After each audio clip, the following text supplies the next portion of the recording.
on the campus of the College of Staten Island. CSI Sportsnet is proud to welcome you into coverage of College of Staten Island women's soccer.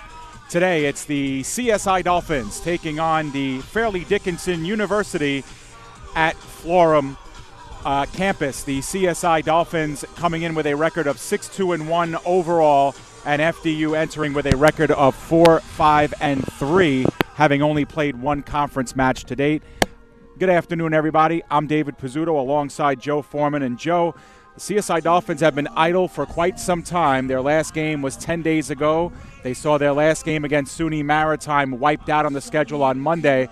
So looking to shake some cobwebs off, if you would, and get back to soccer after a tough loss their last time out to Montclair State. A difficult loss for the Dolphins their last time out at Montclair State. Absolutely right, Dave. But the Dolphins only had one defeat prior to that loss versus Montclair State this season. Up until that point, they had won 5 games and tied in their opening match of the season. And when they lost their first game of the season to Kane University, they were able to bounce back in a big way against St. Joe's of Brooklyn. The Dolphins will be looking to bounce back in a big way as well today. That victory over St. Joe's Brooklyn, a 9-0 Dolphins victory in that game. 9 different Dolphins scored a goal, including Adriana Perello, Jennifer Cosenza, Senda Caragazlo, Christina Rodriguez, Lauren Smith, Krista Anson, Demetria Tutas, Natalia Sandor, and Nicole Mignon. So the Dolphins will be looking for contributions across the board once again and look to bounce back from their second defeat of the season at the hands of Montclair State. Yeah, and that's one thing, Joe, you mentioned it just now with the 9 different goal scorers against St. Joe's. And even when they came back and played a tough Montclair State team, their goal scorer was Krista Anson.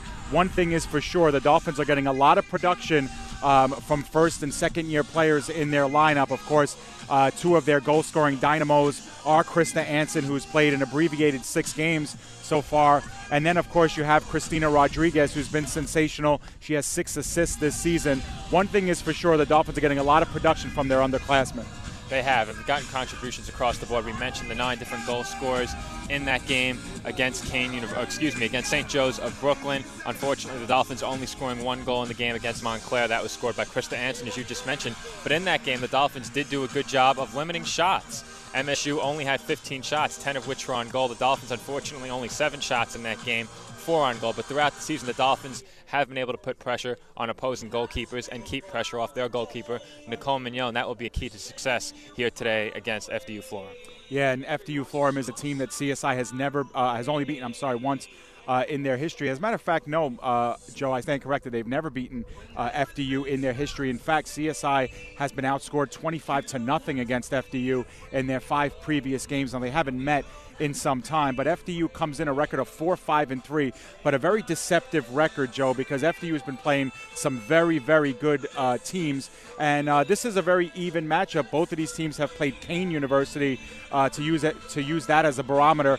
Both teams losing to Kane 1-0, so you'd expect a really hard-fought, tight game in the midfield from both teams today. You took the words right out of my mouth, Dave, in referencing that Kane University matchup. As you just mentioned, both teams falling to Kane University by a score of 1-0. You also mentioned a 25-0 goal disparity between FDU-Florham and the Dolphins during their all-time series. But judging by that matchup each team played against Kane University, this should be a much more even game than that goal differential will suggest. And we did mention, or I mentioned earlier, once again, the Dolphins bounced back in a big way from their last defeat. Hopefully they can do so again here today and pick up their first win against the Devils.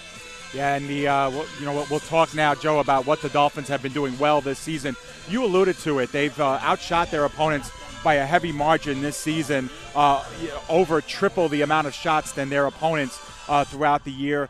Dolphins have been getting a lot of their shots on goal. They're up over 55% in that department, and it's been one of their better goal-scoring differential teams in quite some time. They're a plus 16 in that department. They're a team that head coach Giuseppe Panetti will admit they like to be on the attack.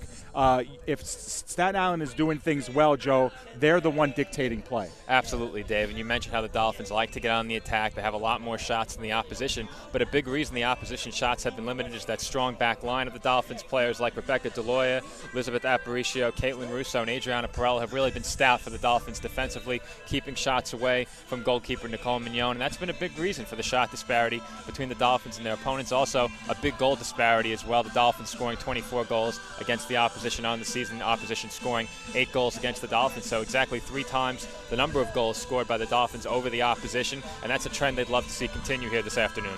Yeah, and one of the names, of course, on that defensive line as well, Catherine Mulligan, now the 2-time CUNYAC Defender of the Week. And, of course, CSI was idle this last week, but the last time CSI was in play, Catherine took another Defender of the Week honor for the CUNY.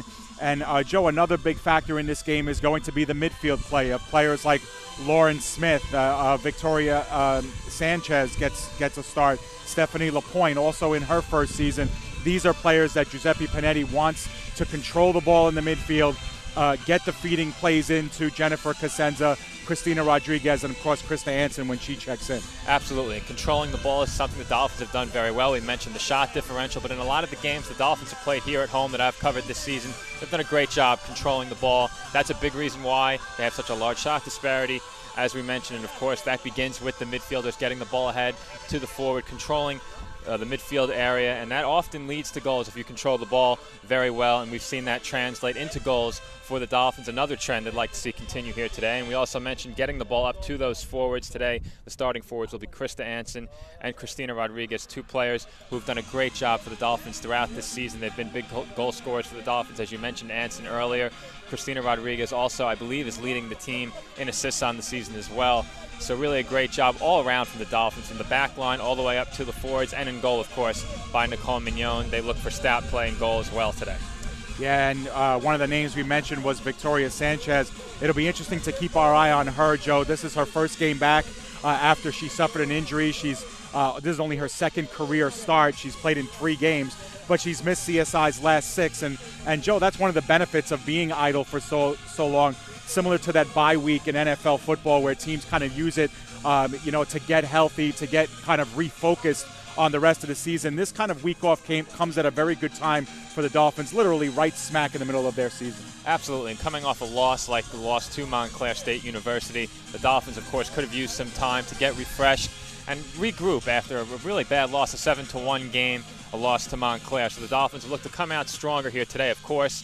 And they've done a great job so far this season. We mentioned their bounce-back victory several times already against St. Joe's of Brooklyn, and they'll be looking to bounce back once again this afternoon against FDU-Florham. So the Dolphins coming in with a record of 6 wins, 2 losses, and a tie. Joe, what you and I will do is we will step aside, take a break. When we come back, we'll take a look at CSI's opponents here this afternoon, the FDU-Florham Devils, and we'll get you ready for first half action right here live from the CSI Soccer Complex. It's FDU at CSI coming up next.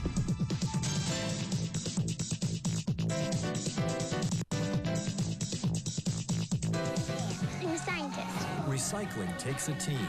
Why don't you let me and me help you out? Everyone plays a part. Don't trash I love taking stuff apart and building new things out of it. what could be treasure. Pal's my most advanced android. This is awesome. You haven't seen anything yet. Give your cardboard box another life. Recycle. How can I help my daughter with her reading? Searching for help with Dachshund Reading. No. Let me try. Sarah's bright, but when she's reading, she has trouble sounding out words. Playing world music. What? I give up. Wait, I was trying to show you how Sarah feels every day. Frustrating, isn't it? Redirecting to understood.org. Join parents and experts at understood.org, a free online resource about learning and attention issues to help your child thrive.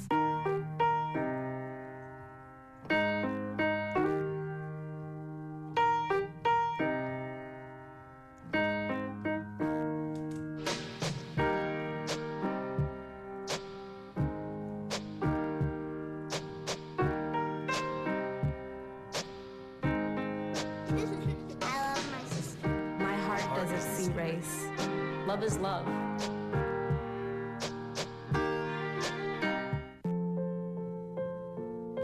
This is why you took a second job. While you taught yourself how to fix the plumbing. While you'll do whatever it takes to keep your home. And that is why we want to help. We are making home affordable, a free government resource that can make paying the mortgage easier. Call 888-995-HOPE today.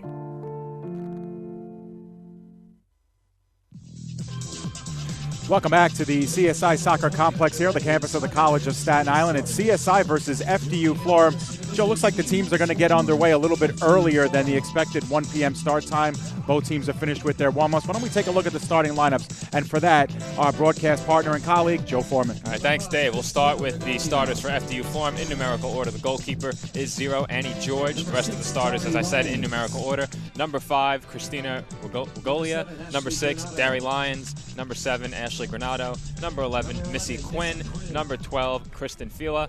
Number 13, Brittany Caleo. Number 16, Carly Bresney. Number 18, Missy Orlando. Number 26, Nicolette Roberts. And number 33, Lindsay Scarmazzino. That's why we have it, just in case. Also now the starters for the Dolphins, we do have positions here. The goalkeeper will be number 11, Nicole Mignon. On defense, number 1, Rebecca DeLoya. Midfielder number 2, Lauren Smith. Forward number 3, Krista Anson. Midfielder number 4, Stephanie Lapointe. Midfielder number 7, Victoria Sanchez. Forward number 12, Christina Rodriguez.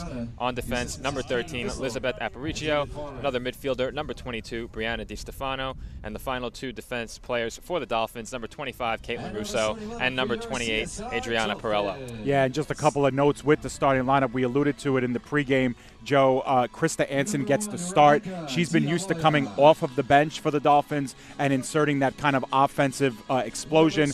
Instead, she gets a start. And, of course, Victoria Sanchez back in the lineup after missing the last 6 games due to injury. So a little bit of a lineup shuffle, a non-conference game. Giuseppe Panetti looking to find different combinations. The Dolphins hoping at least to some success. And it seems like just about every combination Giuseppe Panetti has put out there has worked. We talked about the Dolphins' ball control, and that hasn't just been from the starting group for this Dolphins team. It's been across the board. When the bench players have come into the game and the Dolphins have substituted, they've done a great job in controlling the ball, scoring goals for the Dolphins, really controlling play from start to finish in many of their games.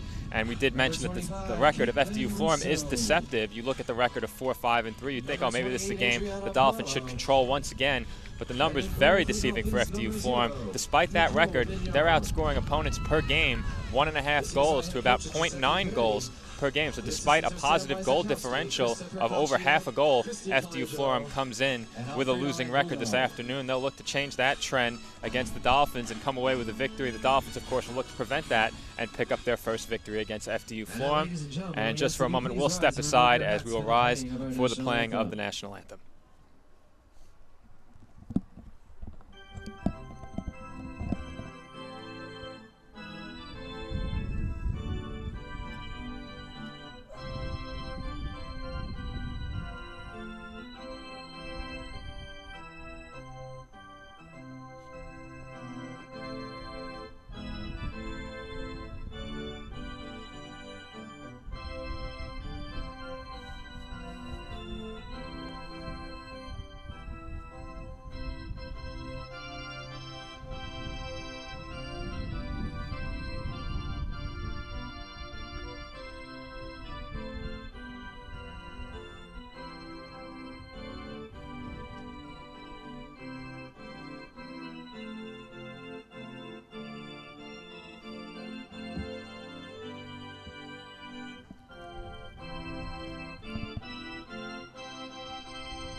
And we welcome you back here to live coverage of CSI Women's Soccer as we get set to take on the FDU-Florham Devils. And Joe, you alluded to it just moments ago. The FDU Devils, a deceptive record of 4-5-3 coming in. Very good defensive team. We spoke about the CSI Dolphins outshooting their opponents over 3-1. They've only allowed 83 shots on goal this season, have this FDU team. And obviously when you divide that by the number of games played, 12, you're looking at just a real small amount of chances per game that they give opponents. And obviously that's their calling card, and that's something that the Dolphins are going to have to penetrate through. And it's something the Dolphins have done well as well. And it will be a tough test for the Dolphins here today. The Dolphins, a team that typically controls play, but FDU-Florham, a very similar style. You mentioned only 83 shots on goal allowed this season. They've taken 97 themselves.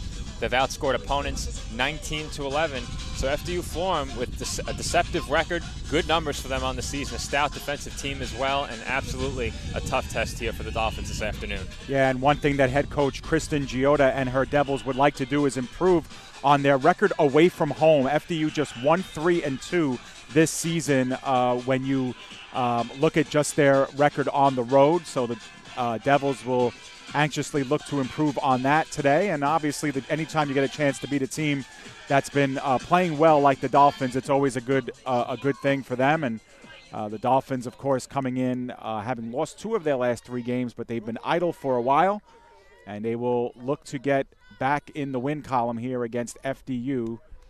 Dolphins wearing their home white jerseys. They will go from right to left on your screen. FDU will control things right out of the gate, but Lauren Smith is able to converge on the ball at midfield. Dishes over to Anson. Anson was looking for Russo, but she has it stripped away from her, and FDU now battling for it, but getting back to it was the Dolphins, and they will control here with LaPointe. LaPointe looking to feed one right through the heart of the FDU defense, but that is thwarted and now sent up the field by Missy Orlando.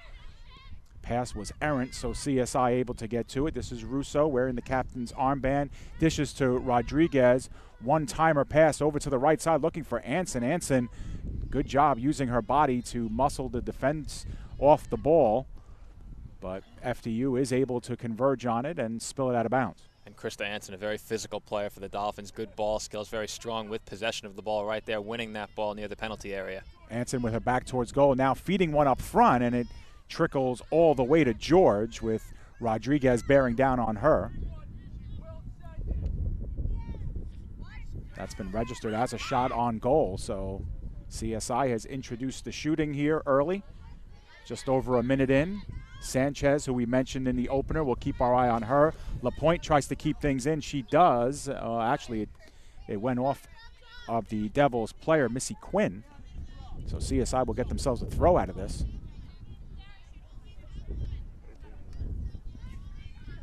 Joe, I don't know if we could see it on the screen, but you could see Victoria Sanchez wearing headgear for the Dolphins as after the injury that she suffered. Dolphins taking no chances as we have Anson bearing down on George, and George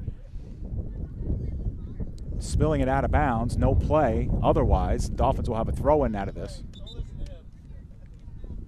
Actually, no, it looks like it's going to be a foul called on the Dolphins. So the Dolphins promptly give it back.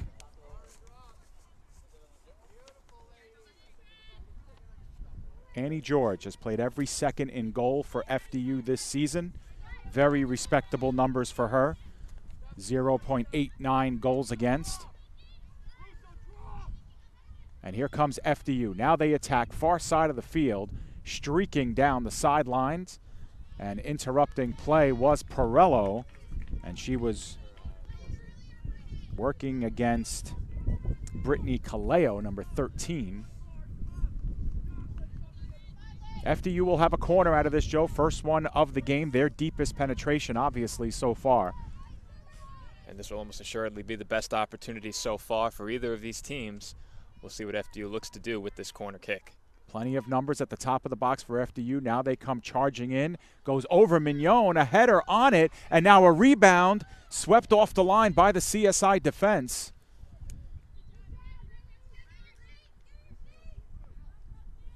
I believe Liz Aparicio was the CSI defender to sweep it off the goal line, Joe. Otherwise, a golden opportunity for FDU here very early in the first half. And that was absolutely a tremendous opportunity for the Devils. The initial header by Lindsay Scarmazzino was just off goal, and then the rebound off of the deflection by the Dolphins player wound up on the foot of one of the Devils, and they put one on goal. You mentioned Elizabeth Aparicio making the save for the Dolphins, keeping that one out of goal.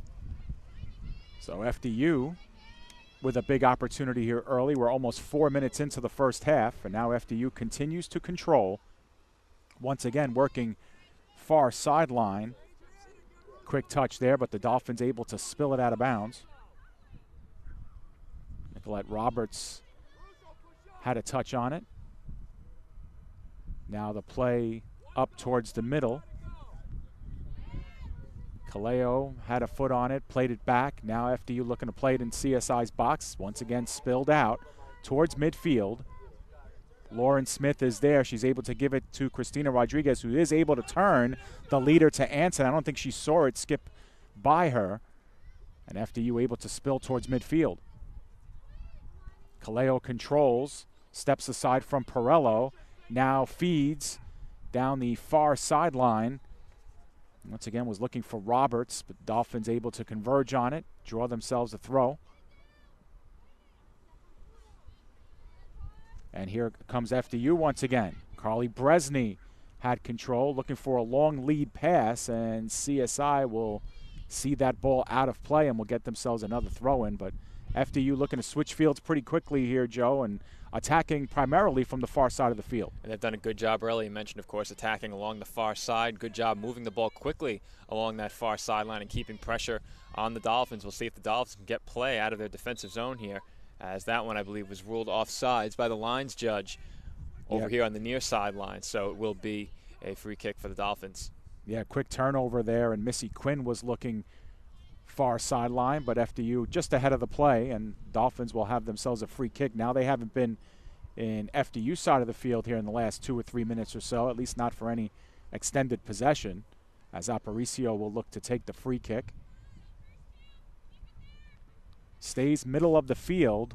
Loose ball won initially by Anson, and now Rodriguez looks to skip it back to her. And now a loose ball, and here comes Rodriguez. Rodriguez puts one immediately on goal, and having to spread out and make the save was Annie George. Looked like George was going to her right and then had a comeback left to make the sprawling save. She did, Dave. She initially did move to her right, then laid out to her left and kept that shot out of the net. That shot taken by Christina Rodriguez. Looked like it may have caught George by surprise that she decided to shoot it from that distance. There may have been room for another touch or two, but that will gain the Dolphins a corner kick here just about 7 minutes into this first half. First corner of the game for the Dolphins, and it sails beyond the goal line. Never really did come in, so this will be a goal kick. Dolphins squander an opportunity there deep. And that whole play started, Joe, with the free kick by Aparicio right down the heart of the field, and Christina Rodriguez using her speed and getting FDU's defense off base. And a very strong effort there by Rodriguez to win the ball at midfield, then pushing it ahead once again to herself before taking the shot, as the Dolphins have something going once again. Another through ball, this time for Anson from Smith. Anson stops her dribble, has to retreat. Ball spilled out of the box, sent back in by the Dolphins, headed back out. Top of the box again, this is Russo. Looking to play it on the line, FDU able to sky it upward. LaPointe with a touch. Settled down by FDU, and now looking near side for Regolia. Regolia is able to settle against Perello. Regolia now working to her left, looking sideline. Nice interruption by Aparicio. And here comes FDU again. Now working in the middle of the field was Quinn. Quinn drops it off to Regolia. Regolia back up in the middle of the field to Bresney. And Bresney will play it across here to Roberts. Roberts continuing to control, but skips a little bit too far past her, and having to spill it out was Rebecca D'Aloia for the Dolphins. And Roberts has looked to move the ball up the field quickly, working along that far sideline. She's been the catalyst for the FDU attack so far in getting them into the attacking third, moving the ball up the field. Yeah, a lot of speed there as Roberts able to dish, and now working deeper is FDU. Now the quick play in the box. Mignon came out, unable to be settled in time, and the Dolphins are able to spill it out of bounds. I believe that was number 5, Christina Regolia again, who's playing way up, and unfortunately her back was towards goal, but that was a nice delivery in the box to her with a charging Mignon coming in. It was nicely done by the Dolphins to clear it over the sideline instead of the back line, not conceding the corner kick. It will be a throw-in for the Devils now as they play it along the far sideline once again. Yeah, Mulligan forced to make a play, spills it back to her teammate who spills it out. Once again, Aparicio. And this will just send FDU a little bit further back, but once again, possession via the throw-in. As we have 2 balls on the field, now it's taken out of play. Back towards goal, Quinn. Still looking for it. CSI able to get a quick touch, and now it's Rodriguez. Rodriguez 2 against 3 against FDU. Plays it right side, a charging Lauren Smith. Lauren Smith with room to operate. Now skips over to her left side. Try to play it into Anson. Defense is there, but back over to Smith. Smith plays it to LaPointe. LaPointe skies one straight up in the air. 50-50 ball punched by George, and now settled. A quick shot by Sanchez. I don't think she got all of it that she wanted, but it's off of the defense and out of play, and the Dolphins will get themselves another corner. And nicely done there by the Dolphins after LaPointe played that ball into the penalty area. Annie George forced to come out and try and fist the ball away, and that gave Victoria Sanchez the opportunity. Unfortunately for the Dolphins, that shot is blocked. But as you just mentioned, I believe it will be a corner kick for the Dolphins. I didn't see where that ball went out, but it indeed is a corner kick to be taken by Adriana Perello. And Perello did not do well the first attempt here with the corner from the far sideline. Let's see what she does here with the right foot. Sends that one short again, near post. First touch by Smith. She plays it back to Perello. Perello skies one into the box. Far post. FDU there first, but Lauren Smith top of the box. Can she settle in time? No, she cannot. FDU spills it out, and now they charge up ahead. FDU now with it is Fila. Fila working one-on-one against Deloya, I believe, and she plays it in the middle of the field. FDU is there first, however. This is Quinn. Actually, check that. That was Bresney playing it first. Middle of the field. Now this is Quinn. Quinn looks to thread right through the middle. Mignon coming way out of goal, but she's going to see this one through past the goal line, and a goal kick for the Dolphins. Very fast-paced start to this game, Dave. Both teams working quickly on their attack, moving the ball up the pitch quickly into the attacking third and looking to make something happen within just a few moments. We've seen a lot of shots already for both sides. 2 on goal for the Dolphins, 1 on goal for FDU, but these teams have been putting the ball near goal in a very fast-paced start to this first half. Rodriguez controls back towards goal near midfield, plays off to LaPointe. LaPointe goes cross field to Smith. Smith looking once again, thread up the middle. Anson is able to knock that clearing attempt down. Dolphins control with Sanchez. Sanchez looking to reverse Fields. Russo was the closest Dolphin there, but Anson plays back, and now she skies it upward. No play near the far post as that one sailed too high and out of play. And Annie George will have herself a goal kick of her own. Warming up for the Dolphins is number 6, Shenda Kara-Gosler, who has seen some time in the starting lineup as well, Joe, and one of CSI's goal scorers as well this season. Quick play, middle of the field by Quinn. She was looking to play it over to Kaleo. Dolphins are there to touch with Russo and now LaPointe. Back over to Anson. Anson looking for the give and go with Rodriguez. Rodriguez skying it up high. Lands down on the foot of LaPointe, who's a little too strong for Russo, who sees it go out of play.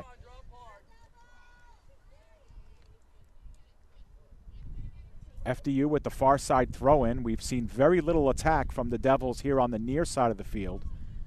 And, Joe, one of the things we mention with every single broadcast is how fierce the winds are here at the CSI Soccer Complex, and almost always they go from left to right. So that wind does favor FDU in this half. It does, Dave, and the wind, as you just mentioned as well, a factor in many of these Dolphins home games. And that's almost sure to be the case here today as the wind is really whipping. We've actually seen fiercer winds so far this season. The wind working against the Dolphins in the first half for the Devils. And since the opening flurry by the Devils, the Dolphins have controlled possession much better here in the last 5 minutes or so as they regain possession just beyond midfield. And this is Sanchez here near side. Quick pass to Rodriguez. Rodriguez offered a little bit of space. Now switches field right, puts a shot on goal, and George is there to make the play.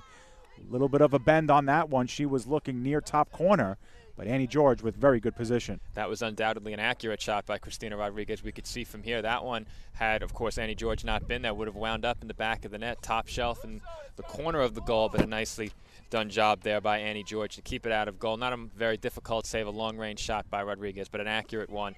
And now it will be the Devils working their attack beyond midfield. Those shots will keep FDU's defense obviously honest, and George in between her goalposts here. Kaleo controls. She wants to go right. She does. Puts one on goal, and it's skipped in to Nicole Mignon, who makes the save and pounces on top of that ball, so no rebound there. Both goalkeepers have had work here now. The first 14 minutes or so of this first half, they've seen shots, a couple of quality shots for each side so far. We're still scoreless as we just get under 31 minutes remaining in the first half. Yeah, it's been a good one so far here as we approach the first quarter hour of the game. Once again, FDU far side looking to work it towards the middle. Loose ball, and Lauren Smith able to punch it towards midfield, and streaking in is Anson. Anson takes body and is going to be called for the foul. As getting the brunt of that, Joe, was Ashley Granado on the defensive line, and she'll be the one to take the free kick. We mentioned Anson, a very physical player for the Dolphins earlier in the broadcast, and that's not just with the ball. Going for those 50-50 balls, she can also be very aggressive, as it looks like the trainers will be called out onto the field here as we have an injury. Yeah, I don't see who it is. It's Sanchez, who's down on one knee, Joe, and we mentioned her plenty of times in the opening. She's missed the last 6 games for the Dolphins with injury, and the clock is going to stop with 30 minutes and 3 seconds to go in the first half. And, you know, Sanchez very nonchalantly, I was watching her the whole time, Joe, kind of just took a knee, made a motion to her coach that she needed some attention, and the referee there, the head referee, David Breckner, doing a very good job of stopping play immediately, and the CSI training staff is able to tend to the needs of Sanchez. And we'll have a break in what has been some very fast-paced action so far, and we have reached the first quarter hour of this first half. Just over 30 minutes remaining, a scoreless tie between the Dolphins and the Devils, but we've said it already several times, this game has been very fast-paced. Both goalkeepers have seen several shots so far. And Dave, what do you like that you've seen from both teams so far in the first half? Well, what I do like is both teams are transitioning from defense to offense very quickly. We've only seen the teams have to do a pass or two to get things moving in a positive direction. And you think in a game that you figure would be tight, Joe, you think that would, you know, sort of be the game plan going in. Allow your opponents to kind of penetrate into the final third, but once you're there, clamp down defensively, and then try to turn defense into offense very quickly. And both teams have done a great job of that so far here in the first half. It will be Shenda Karagosler coming on for the Dolphins as an injury substitution for Victoria Sanchez as we get set to resume play here in the first half. Just over 30 minutes to go. So Karagosler, who's used to playing in large chunks of numbers, she's a starter as well for the Dolphins. So she comes in with 30 minutes remaining in the first half. And remember, in the first half, when you are substituted out, you cannot return. So Sanchez's first half, at least, is over. And Karagosler will probably go the rest of the way here. Meanwhile, FDU off of the free kick, controlling. And that ball goes all the way out past the touchline. Goal kick for the Dolphins. So as the Dolphins take this goal kick, we'll take a look at the shots on goal for both sides. For the Dolphins, they've put 3 shots on goal of their 5 attempts, and FDU has put 2 of their 3 shot attempts on goal. So already 8 shots through just over 15 minutes here in the first half. Yeah, and kind of ironic considering how stingy both teams are. And here's another one that goes on goal, and Mignon able to play it off of a bounce off the foot of Missy Quinn. Missy Quinn with 2 goals on the season on 11 shots, and she's been active here in the first half. That ball coming in towards us, Joe, kept in by LaPointe. Bounced off the foot of Orlando, but the Dolphins will get control via the throw here. Under 29 to play in the first. Rodriguez, her back towards goal, working against 2 defenders. Kept in and skipped out.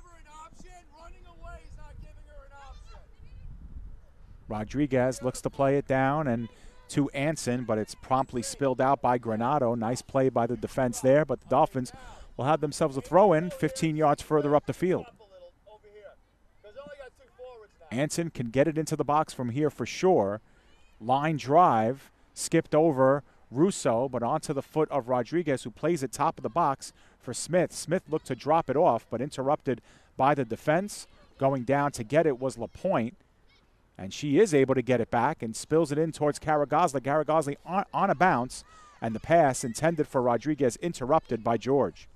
And the Dolphins getting their attack working very quickly once again. Played the ball up that far sideline after regaining possession, then right into the penalty area.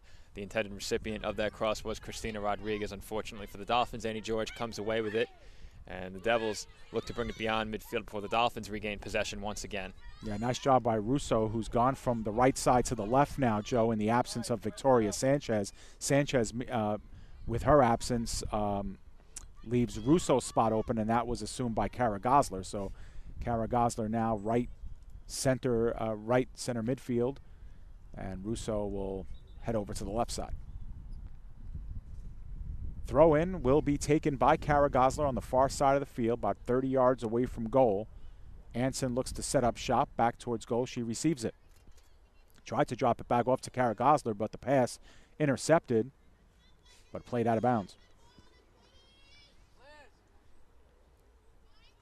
Should mention, though, that this is a part of a CSI soccer doubleheader and part of a CSI athletics tripleheader. Later on today, we'll have CSI men's soccer as they will take on Hunter College, an enormous CUNY matchup there. A game that could well determine the regular season championship when you project from that. Meanwhile, Rodriguez with a shot was blocked right at the top of the box. Russo plays and FDU spills out. And then later tonight, Joe, it'll be CSI women's volleyball. They will host Mount St. Mary College. And you mentioned how big that matchup is for the Dolphins men's soccer team against Hunter. The Dolphins men coming in at 3-1-1, and the Hawks of Hunter College at 4-1-0. And we'll talk more about them later as the Devils move in toward the penalty area now. And it's Quinn looking to work one-on-one against Perello. Tried to skip it over to her left. It was interrupted there by Aparicio. But FDU able to play it down, top of the box. CSI defense there at first. Perello gets it over to Russo. Russo tried to shield her attacker off the ball, but it's won back by Orlando. Orlando looking middle of the field. And Missy Quinn's pass was intercepted. 50-50 ball in the midfield. It is won by Bresney, but CSI able to take it from there as FDU plays it back. Roberts controls and looks to play it up the sideline. That pass goes out of bounds, and this will be last touched by the Dolphins, so it will be a throw in here for FDU.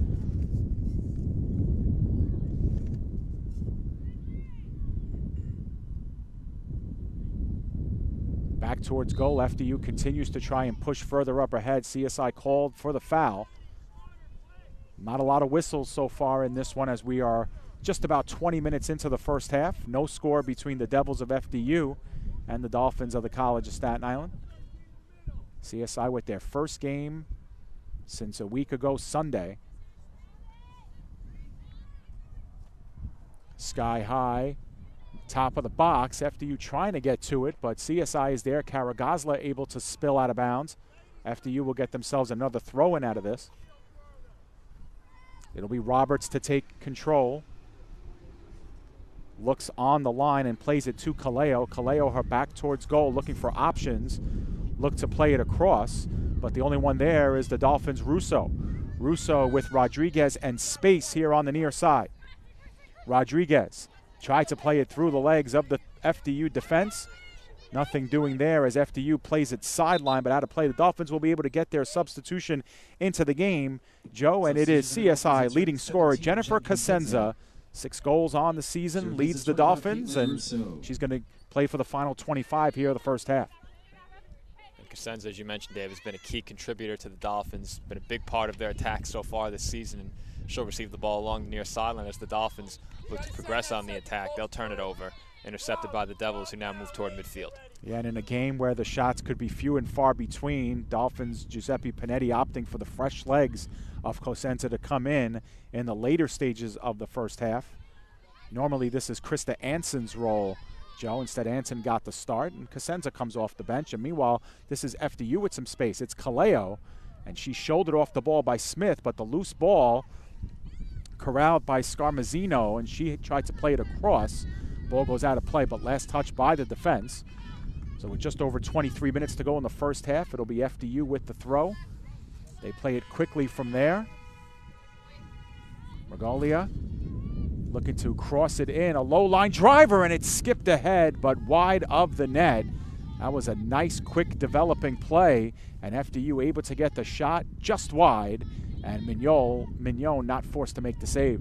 And quick developing play has been very characteristic of the attack of both teams, but that was likely the best chance of the game. Of course, the Dolphins kept one out of goal earlier, a shot that would have been by goalkeeper Nicole Mignon. The Dolphins did a good job keeping that one out, but right there, a shot on goal, and Mignon forced to make the save. A good cross, and I believe the shot was taken by Lindsay Scarmazzino, forcing Dolphins goalkeeper Nicole Mignon to react quickly, as that was a very close-range shot. And Scarmazzino with 2 goals and 2 assists this season, 3rd on the team in shots. And speaking of shots, that one put on goal and handled nicely by Mignon off of the Christina Regolia shot. Regolia looking for her first goal of the season. She's 2nd on the Devils team in shots taken with 23. I believe that's her first official shot of the game. Meanwhile, FDU ahead in the shots column on goal, anyway, 4-3. Cristina Rodriguez able to turn towards goal and now tries to deliver one, but partially blocked by the FDU defense. And they play it up. Regolia got a quick touch on it. CSI able to take it away from there, though. Give and go opportunity played too long by LaPointe. Out of bounds off of FDU, so CSI will have themselves a throw in front of their own bench. It'll be Perello.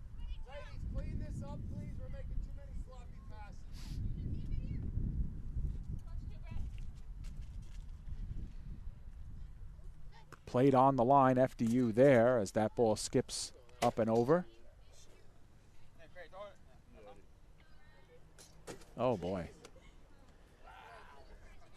Almost a technical problem there, as the ball wasn't able to come back into play, but reset successful. And here comes FDU now, but they see it go out of bounds, and so CSI will have possession here. A little bit of sloppy play from both teams here via the throw. Meanwhile, Krista Anson looking to come under a ball.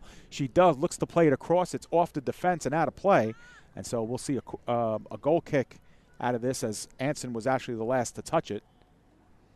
So George will have the goal kick. And you mentioned the sloppy play, Dave. I heard Dolphins head coach Giuseppe Panetti telling his team they really need to clean up their passing and stop the sloppy passing. So that goes right with what you said about play getting a little more sloppy here. We saw a strong attack from both teams early in this first half. Momentum has shifted back and forth. No team has really seized control. Yeah, and the good quality chances have resulted off of quick turnovers, too, in the midfield. So even more of a reason to keep play clean in the midfield, or at least passing crisp. FDU works far side of the field once again. The throw-in once again intercepted, and CSI able to get to it. This is Anson now. Looks to turn towards goal, and it's FDU defense that's there first. Granado made a nice play to play it back to George, who promptly spills it out. It's been a nice one-on-one matchup, Anson and Granado here through the first 25 minutes of the first half. Speaking of Anson, she plays it over to LaPointe. LaPointe to Cosenza, one touch over to Rodriguez. Rodriguez is taken off the ball. Nice defensive play that time by Orlando, and here comes Regolia down the other way. Once again, off the turnover, they look to build, and Scarmazzino has it taken away from her by Aparicio, but all she could do is spill the ball out of play, and FDU will reset, and CSI will bring numbers back. Continue to play here, Regolia. Regolia controls. One-on-one against Perello. Low line drive cross. A little bit fumbled there by Mignon, but she's the only one in the neighborhood, so she's able to play the ball cleanly. 19 minutes to go first half. No score. Mignon with the punt. Clears the midfield line. Anson tried to give chase, but taken away from her by Roberts, and Roberts plays it up the field. Another 50-50 ball lost in the midfield by FDU, and this gives way to Smith. Smith looking to thread one down the sideline, but no one home for the Dolphins, as George is able to come out of the box and make the play.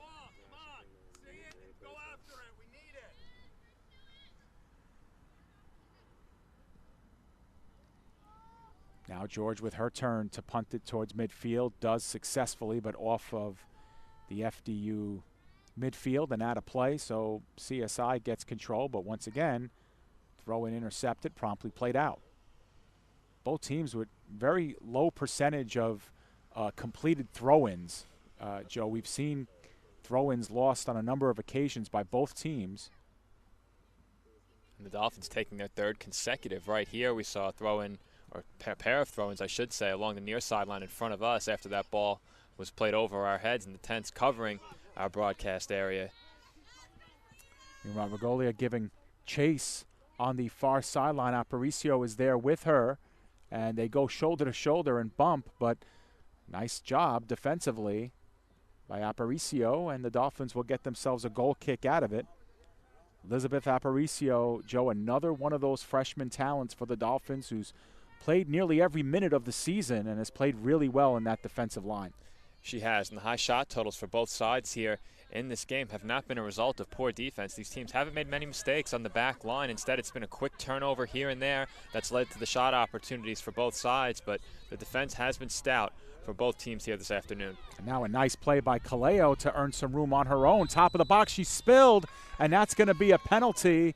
And if it occurred inside the box, it will be a shot, and that's what it certainly looks to be. Kaleo made her own space, Joe, in the box, and she earned the real estate and will get herself a penalty as a result of this. We'll see if she is the one to take it. And just as I mentioned, the stout defense from both sides, FDU able to weave their way into the penalty area and draw the foul in the box against the Dolphins. It will be the penalty kick to be taken by Kaleo. She has 5 goals this season and 3 assists. She is their leading scorer. She'll go one-on-one against Mignon.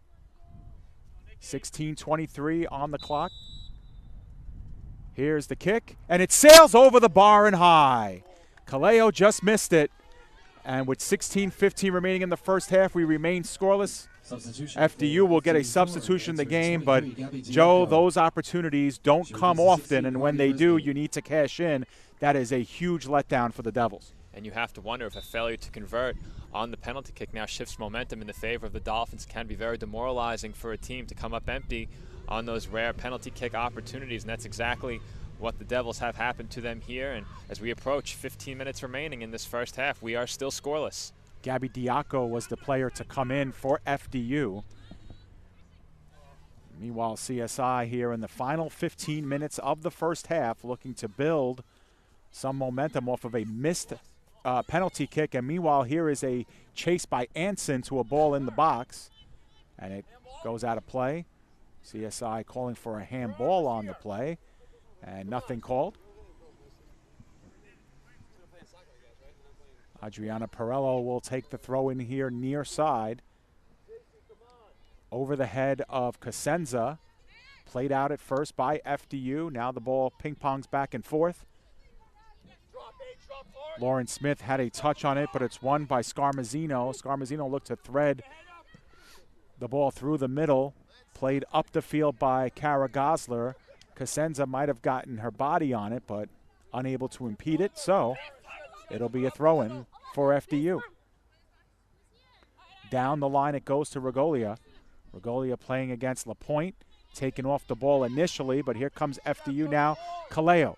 Kaleo, who missed the penalty kick just under 2 minutes ago, looks to work FDU going the other way. This is Roberts. Roberts one-on-one against Mulligan, nothing doing. The ball goes out of play, but it will be a corner. Last touched by DiStefano. And officially that will be the second corner kick for the Devils of FDU. They turned their first corner earlier in this half into a very good opportunity. So we've reached 14 minutes remaining in the first half. Here comes the corner once again from the far sideline for FDU. Right in the middle of the box and extending and making the play, Nicole Mignon. Nice job by the freshman keeper who stands all of 5'1". She had to use every bit of it, Joe, to make that play. And strong hands as well to keep that ball secure, not allow it to bobble or rebound anywhere. She handled it cleanly, and off of the goal kick, the Dolphins will look to advance beyond midfield into the attacking third. Rodriguez with some space had her pass blocked by the defense. Aparicio has to double back and get to it. But playing it now is Orlando. Orlando gets by one CSI attacker. Gives off to Regolia. Regolia looking back line. Dangerous pass there to Granado. Granado able to play it on the line. A lot of give and go. And almost another turnover by FDU deep. And they're able to get away with a couple of bad passes on their back line. Regolia now with it. Regolia left-footed pass over to number 11, Missy Quinn. Quinn looking to reverse the field now to Roberts. Roberts with a head of steam and some green in front of her. Looks to penetrate past two defenders. DiStefano denies and plays it out. FDU will get themselves another substitution into the game. Colleen Burke looking to check in. Meanwhile, off the quick reset, this is Roberts. Roberts racing down the far sideline, plays it straight up the field. And actually, it went out of bounds, so this will be a throw-in for the Dolphins with 12:20 remaining in the first. It was just some good high pressure from the Dolphins to our left just a few moments ago, really forcing FDU to make some quick passes and string together passes in order to get that attack going. And if they force FDU to exert that kind of effort in getting their attack started, it should bode well for the Dolphins here with about 12 minutes remaining in the first half. We expected a close one. That's exactly what we have. No score here with 12 minutes remaining in the first. Now this is Kaleo with some space. Actually checked that was Scarmazzino, and now the play, top of the box, skipping over a few players. FDU was able to get to it originally, but now Kara Gosler will play it up the field. Roberts is there. The threading ball into the middle is bounced down, and this will be another corner kick for the Devils, and Colleen Burke will be able to get into the game. She will replace number 5, Christina Regolia. So FDU now with their third corner kick, I believe, of the game.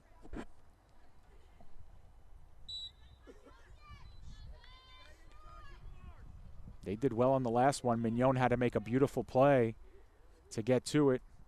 Here's another one. Straight ahead. Rodriguez got the first touch on it. It bounces around. Dolphins able to clear. And the pass by Granado goes over everyone and out of play. So with under 11 to go here in the first half, CSI will get themselves a goal kick. Play of the game so far in the 29th minute, a missed penalty shot by Kaleo for FDU. The biggest chance for any team. She sent it high past the crossbar. Rodriguez settles down to LaPointe. The give and go back to Rodriguez. She has some space. She looks to thread it through the middle. George is there, top of the box. Anson giving chase, too late. Good idea from Rodriguez, Joe, as she did have a lot of space, just sent that one a little bit too strong towards goal.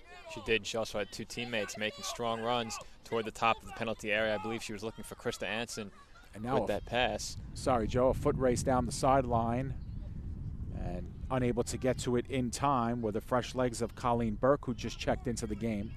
Meanwhile, this is Rodriguez. Rodriguez looking to dribble past the defense, can't do it. Same thing with number 23, Gabby Diaco, as Aparicio was able to take her off the ball. And finally a whistle here as we have inside of 10 minutes to go in the first half. It's been a lot of excitement and not a lot of whistles in this game for fouls on either side. Good, clean game between both these two sides. Of course, the biggest whistle was the penalty shot that was awarded to FDU. Mishandled by Kaleo, who handles now at midfield. Look to get it past LaPointe. LaPointe, nice defensive play, is able to look up, was looking for Cosenza, who was going right. She sent the ball left, so miscommunication there, and George is able to scoop things up. Annie George skies one up towards midfield. LaPointe is able to get it over to Rodriguez. Another pass by Rodriguez was partially blocked and now out of play. And it will be a throw-in for the Dolphins as that one skipped away from Missy Quinn.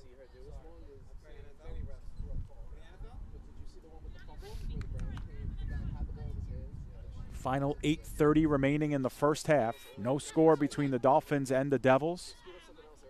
David Pizzuto alongside Joe Foreman bringing you game one action. At the end of this one, approximately 3:45 start time with a 4 p.m. kickoff will be CSI men's soccer against Hunter College, a game that will determine first place in the standings for now and potentially down the road the regular season championship. CSI looking long for Carragazzo, that passed too far and played by George. And she goes to Roberts on the far sideline. Roberts looking to play it straight up the field. Di Stefano makes the play.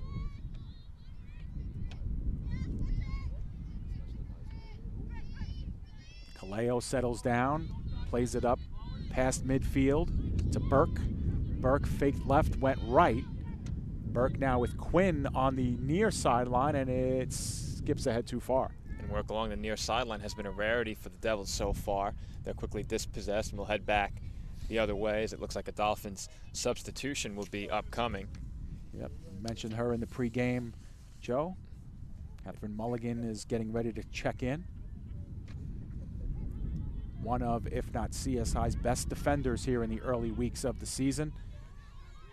She'll check in here in the late stages. Meanwhile, Lauren Smith, given a lot of room, played it too far ahead of her. Kara Gosler took one off the head there unexpectedly, but able to play it over past midfield. Anson with the quick pass over to Rodriguez. Rodriguez has seen a couple of her passes partially blocked. This one she's able to get in towards Anson, but too far. And the FDU defense is there. Big 50-50 ball, won by DeLoya to Kara Gosler. One touch. Was looking for LaPointe. The give and go to Kara Gosler, and it's promptly spilled out of play by Roberts. And it will be Mulligan checking in here while we have a break with 6.5 to go. And she will take the place of Brianna DiStefano. Substitution for the Dolphins entering 16, Catherine Mulligan. She replaces 22, Brianna DiStefano. So Mulligan with her first non-start of the season. This is her 10th game played. She had made all 9 previous starts. Coming off the bench this time as the Dolphins really shaking things up lineup-wise for this game. Meanwhile, here's one played in the box. Rodriguez in the neighborhood, couldn't get to it. Now has to double back and try to catch up, but cannot as that one spills out. As we have under 6 to play in the first.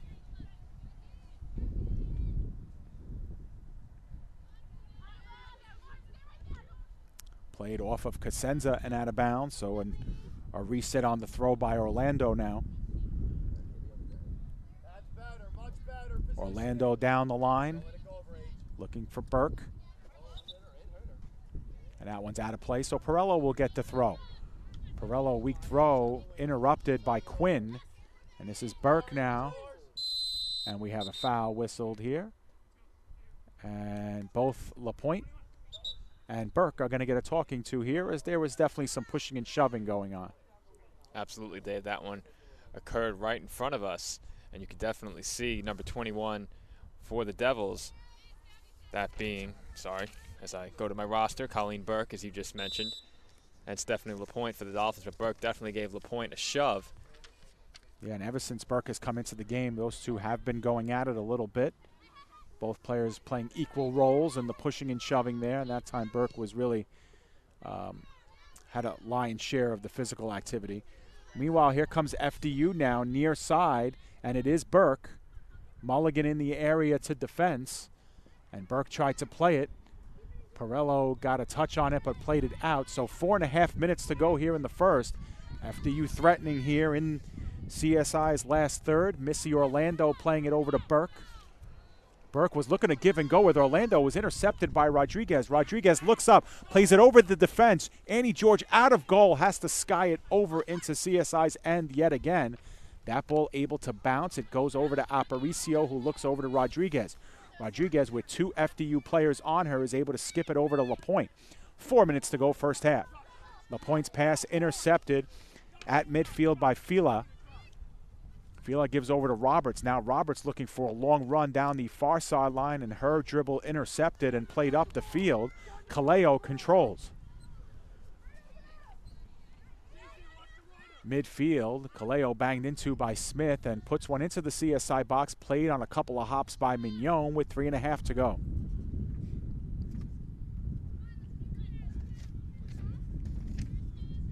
Mignon taking her time, getting rid of that one. Over towards midfield. Krista Anson in the area is able to bounce one down to Kara Gosler. Roberts is there as well, plays it back over to George. George skies one in the air, played by Anson as she was looking for Smith. Smith able to shield her defender off the ball, and Lauren Smith controls. Gets it across her body to Anson. Anson looking to put one in the box, and that was a routine shot on goal, handled nicely by Annie George with under 3 minutes to go. For CSI, officially their 4th shot on goal. They've all been stopped by George. And both goalkeepers saw a lot of work early in this first half, not so much so in the last 10 or 15 minutes. As we approach the end of the first half, both teams look like they might be able to use the halftime break.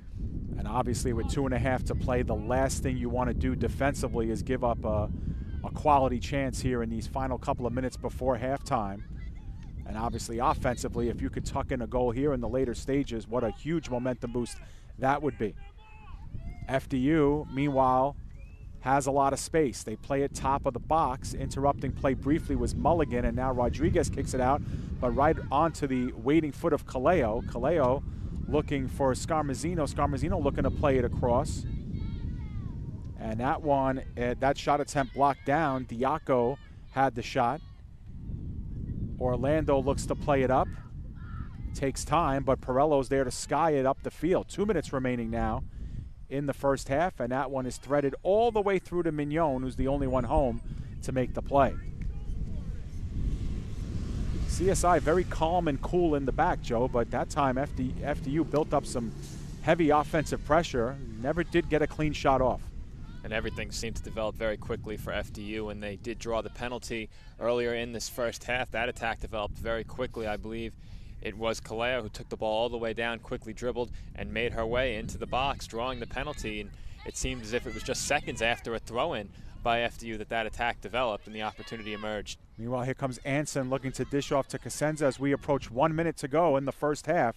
This is Cosenza. Cosenza, her back towards goal, gives it over to Smith. Smith was looking for Kara Gosler. Smith looking to put it back into the box, and it was bounced down and out of play by FDU. About 50 seconds remaining as we have a stoppage of play with 49 seconds left as an FDU player is down on one knee.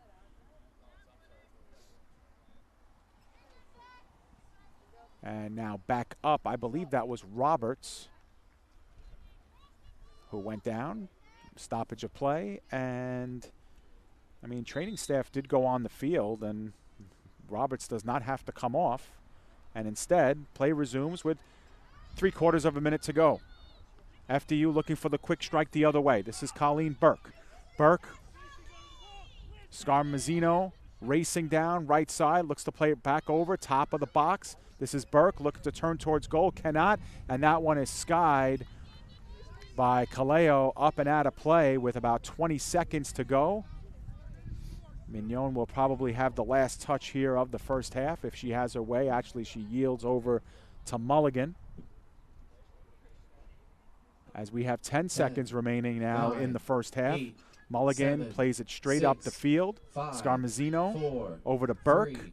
And FDU will not get another shot out of this. So we have completed 45 minutes here from the CSI Soccer Complex. There is no score between the CSI Dolphins and the FDU College Devils. Joe, a very exciting first half, but neither team with anything to show for it here through the first 45. A very thoroughly entertaining first half from start to finish. Both teams came out with a flurry of shots, really made both goalkeepers work. Unfortunately for both sides, they came up empty on those shots. The big opportunity, of course, being a penalty kick that came with about 16 minutes or so left in the first half, and it was Brittany Caleo for the Devils who came up empty on the penalty kick. But again, a very entertaining first half. Both teams really looked to push the pace. They moved the ball up the field quickly. The attacks developed off of turnovers. And we're in store for a very entertaining second half as well, if the first half was any indication. Absolutely, a 0-0 tie. What we will do is we will take a break, and when we come back, we'll take a look at some halftime stats and get you ready for the second half of play here live from the CSI Soccer Complex. At the end of one, it is CSI nothing and FDU nothing. Stay with us. You are watching CSI Women's Soccer right here on CSI Sportsnet, CSIDolphins.com.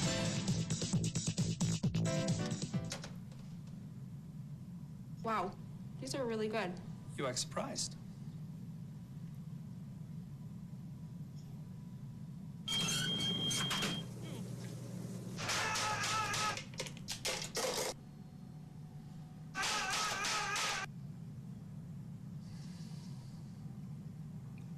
Practice makes perfect.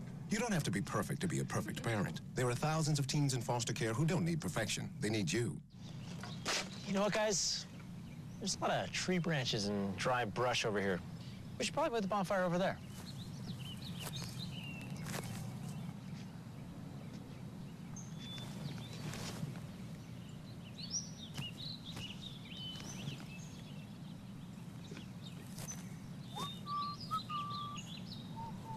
guessing Smokey liked that idea.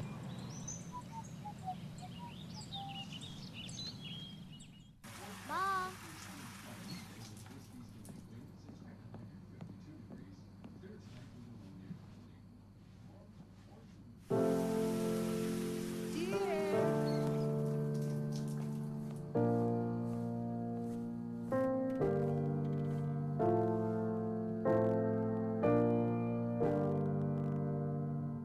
Visit aarp.org/caregiving for information on how to provide even better care for the person who wants to care of you.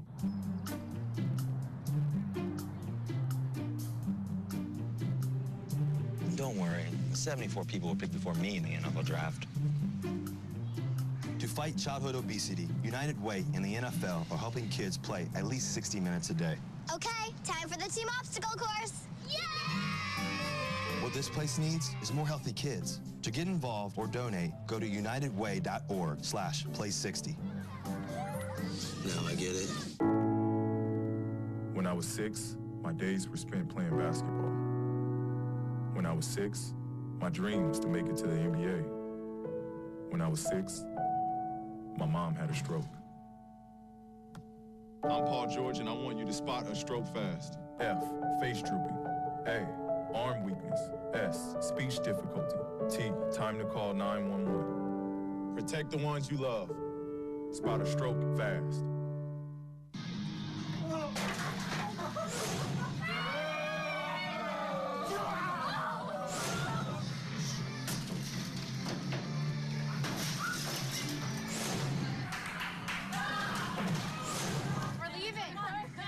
Most party fouls are pretty dumb.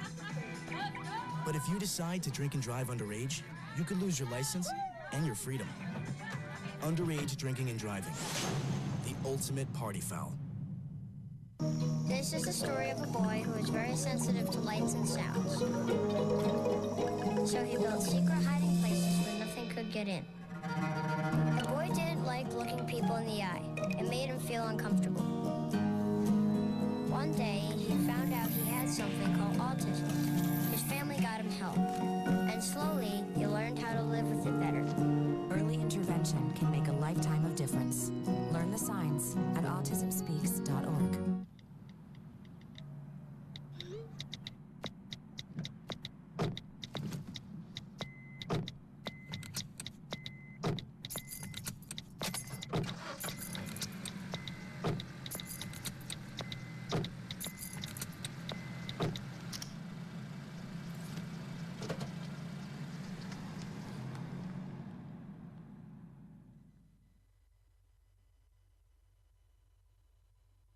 They said I have troll teeth. That my voice sounded like a possessed baby doll. That no one would ever love someone as stupid as me. That I was fat, ugly. Disgusting. The effect of bullying is potent. We will no longer be the silent majority. Now, when you see online bullying, there's something you can do about it. We're gonna take action with the eye. I am a witness. I am a witness. I am a witness. I am a witness. I am a witness, and so are you. You're not alone, 'cause I'm gonna stand by you. They'll test you. Try to break your will. But however loud the loudness gets, however many cheese puffs may fly, you're the driver, the one in control. Stand firm. Just wait. And move only when you hear the click that says they're buckled in for the drive. Never give up till they buckle up.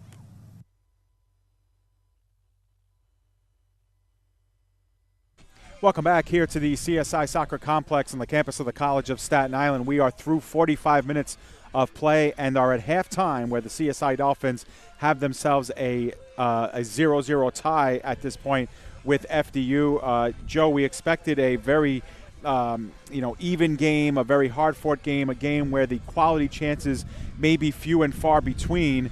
And that's exactly what we've had. Both teams have controlled play in miniature stretches, 15 total shots, but very few of them high quality. And perhaps the most resonating statistic of all, the missed penalty kick by Brittany Kaleo, their leading scorer, and has kept the game tied here at 0. And the missed penalty kick by FDU-Florham certainly was the standout moment from the first half. You mentioned 15 combined shots for the two teams. Momentum really shifted back and forth from the start of that first half all the way up until the very end. Both teams got their attacks going off of turnovers very quickly. For FDU, it was moving the ball up the far sideline at a rapid pace.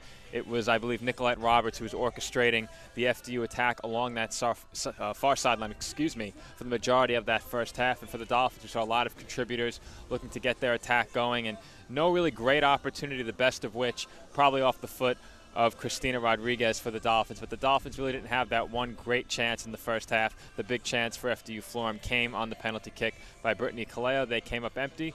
And for that reason, we are scoreless with about 7.5 minutes to go before we begin the second half. And, Joe, let's take an official look at the halftime stats here. As you could see on your screen, and as we mentioned, FDU with a 10-5 lead in total shots. The shots on goal have been pretty equal. Neither goalie has had to make a huge save in the game, but the shots on goal favoring FDU-Florham 5-4, and of course the saves correspond and equal those same numbers.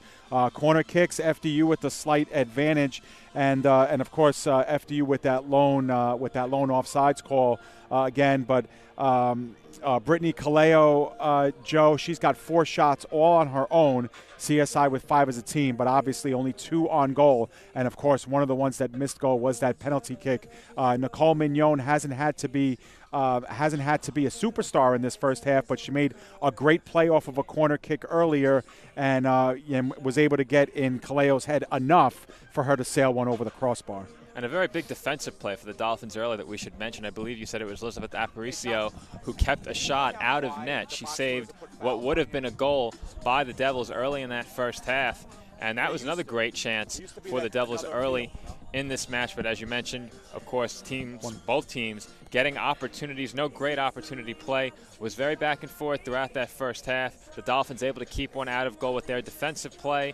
And both goalkeepers faced most of the pressure they would see in that first half early on. Play fizzled out a bit late in about the last 10 to 15 minutes. I mentioned that both teams seemed like they could use the halftime break, and with about 6 minutes to go before the start of the second half, we'll see how this halftime break forces or leads to the teams making their adjustments for the second half, and if the players come out a little more well-rested here in half number 2. Yeah, we should mention that as well. Usually there's about a 10-minute break between halftime, but in this particular case, both coaches agreeing on a 15-minute break, so a little bit of an extended halftime. Joe, it gives us an opportunity to once again touch on the fact of what else is coming up here on CSI Sportsnet later on today. Approximate 3:45 start time and a 4 p.m. kickoff. It'll be Mike Babuski and Mishak Alexander bringing you CSI men's soccer as the Dolphins will take on Hunter College. A monumental game here at this stage of the season. The Dolphins are 3-1-1 in the conference. Hunter College at 4-1 in the conference, just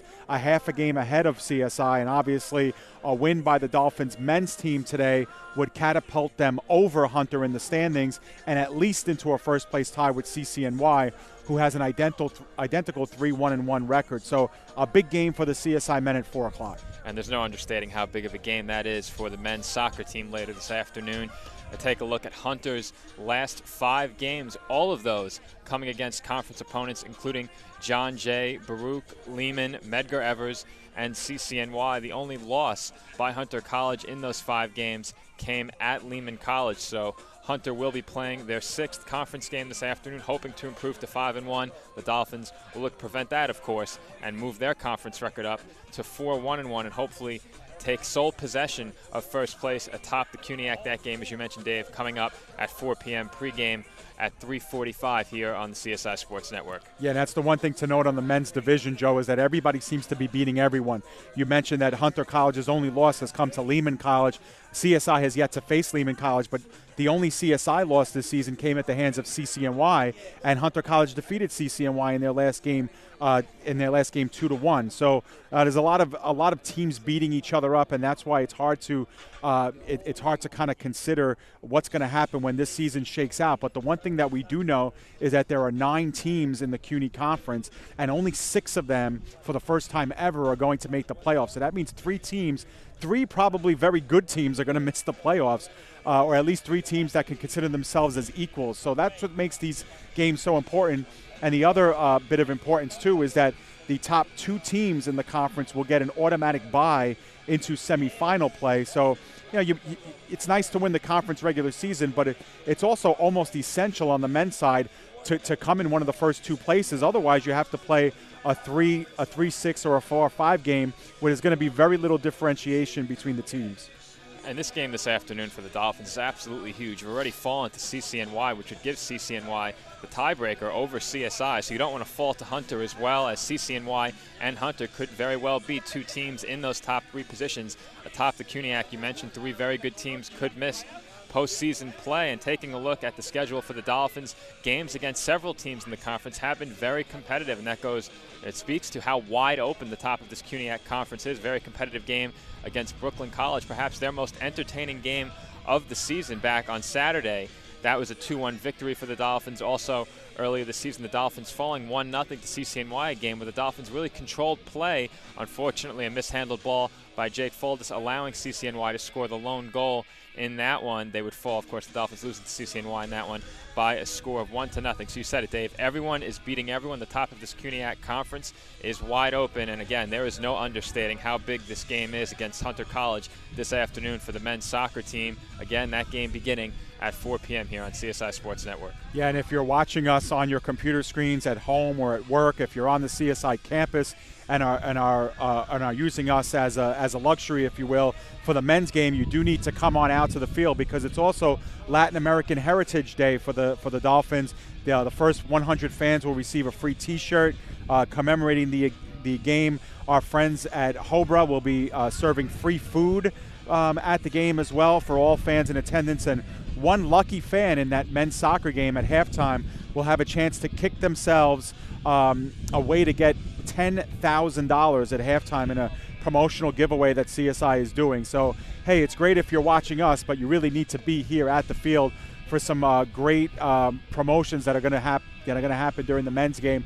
Once again, free food, free T-shirts for the first 100 fans in attendance, and one lucky fan will be selected at random to participate in a halftime giveaway of up to $10,000. So that's tremendous. Got to like what CSI is doing with that. And then, Joe, when that game is over, we'll turn our attention to the Sports and Recreation Center. CSI women's volleyball team, they're 4-8 this season, but under a brand new coach and Jason Matson making some strides.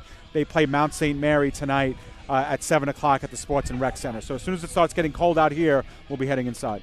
And that's very fortunate. Unfortunately for me, I won't be heading inside tonight. I'll be outdoors at Citi Field. But you can catch women's volleyball right before the start of the Mets game, an hour and a half. The Mets first pitch about 8:30, so you'll catch women's volleyball here on the CSI Sports Network. And then those of you at home can watch the Mets, as I will be later. But back to the action here at the CSI Soccer Complex. We have about 15 seconds remaining before the start of half number 2. And Dave, what do you expect to see from both sides here in half number 2? Well, I expect to see a lot more of the same. I think both teams, truly went into halftime saying, look, when we transitioned from defense to offense, it worked. It may not have resulted in the high quality shot that results in a goal, but both teams are getting their chances when they're able to take the ball from their defensive line and with just 2 or 3 quick passes work their way up the field, usually right in the heart of the field as well. We saw FDU attacking a majority of time from the left-hand side of the field. Joe, we'll see if that happens here in half number 2. For the Devils as well. So we'll see how it shakes out here for these final 45. And CSI will have the opening kick of the second half. And as Joe mentioned, the wind moving from left to right. It favored FDU in the first half. It will favor the Dolphins in the second. Perhaps not enough to make a huge difference in this game as the flag is pinned straight going down. But at times it will be blustering here at the CSI Soccer Complex. DeLoya had a quick touch. Mulligan, who came in a reserve role in the first half, starts the second, sends it over the midfield line. 50-50 ball that time, won by FDU. Quinn had it at first. She spills it over to Fila. Fila now working right side. She was working against LaPointe and is able to spin LaPointe around, and that ball sails out, last touch by DiStefano, so FDU will have themselves a throw in deep. Number 5, Christina Regolia for FDU. You know, she played on the right side of the field in the first half. Now she's on the left side for FDU, so that's a change that they've made.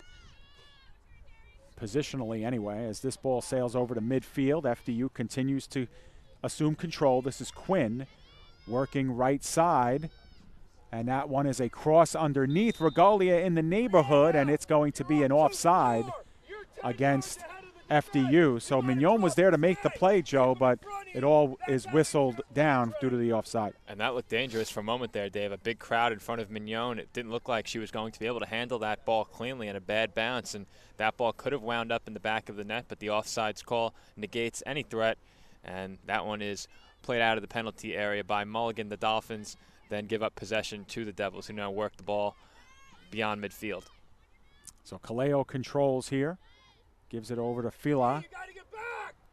Fila was looking to find Quinn, and does. Quinn looked to turn towards goal, but can't do it in time. Spills it over the goal line, and so it'll be a goal kick here. Mulligan will take it.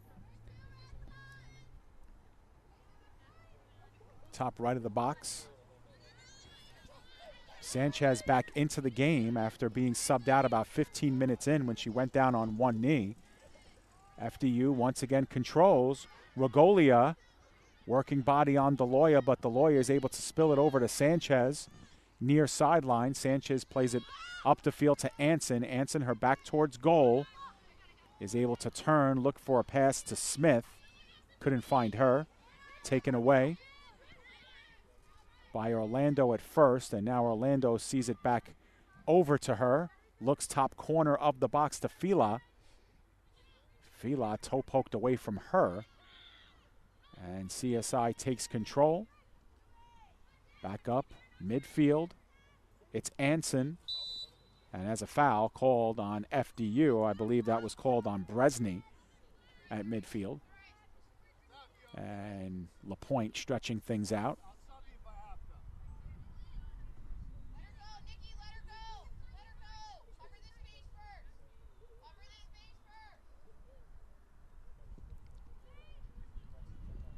Straight up off the free kick, but intercepted by FDU, and now here they come up with numbers.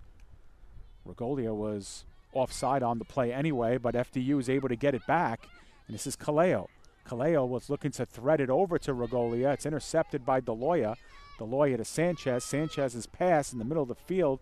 Smith is able to get there, feeds Rodriguez. Rodriguez now with a long ball over to Anson. Anson with a quick touch, working one-on-one against Roberts. Roberts goes down to one knee, is able to spill, and that ball goes out past the goal line. This will be a corner kick.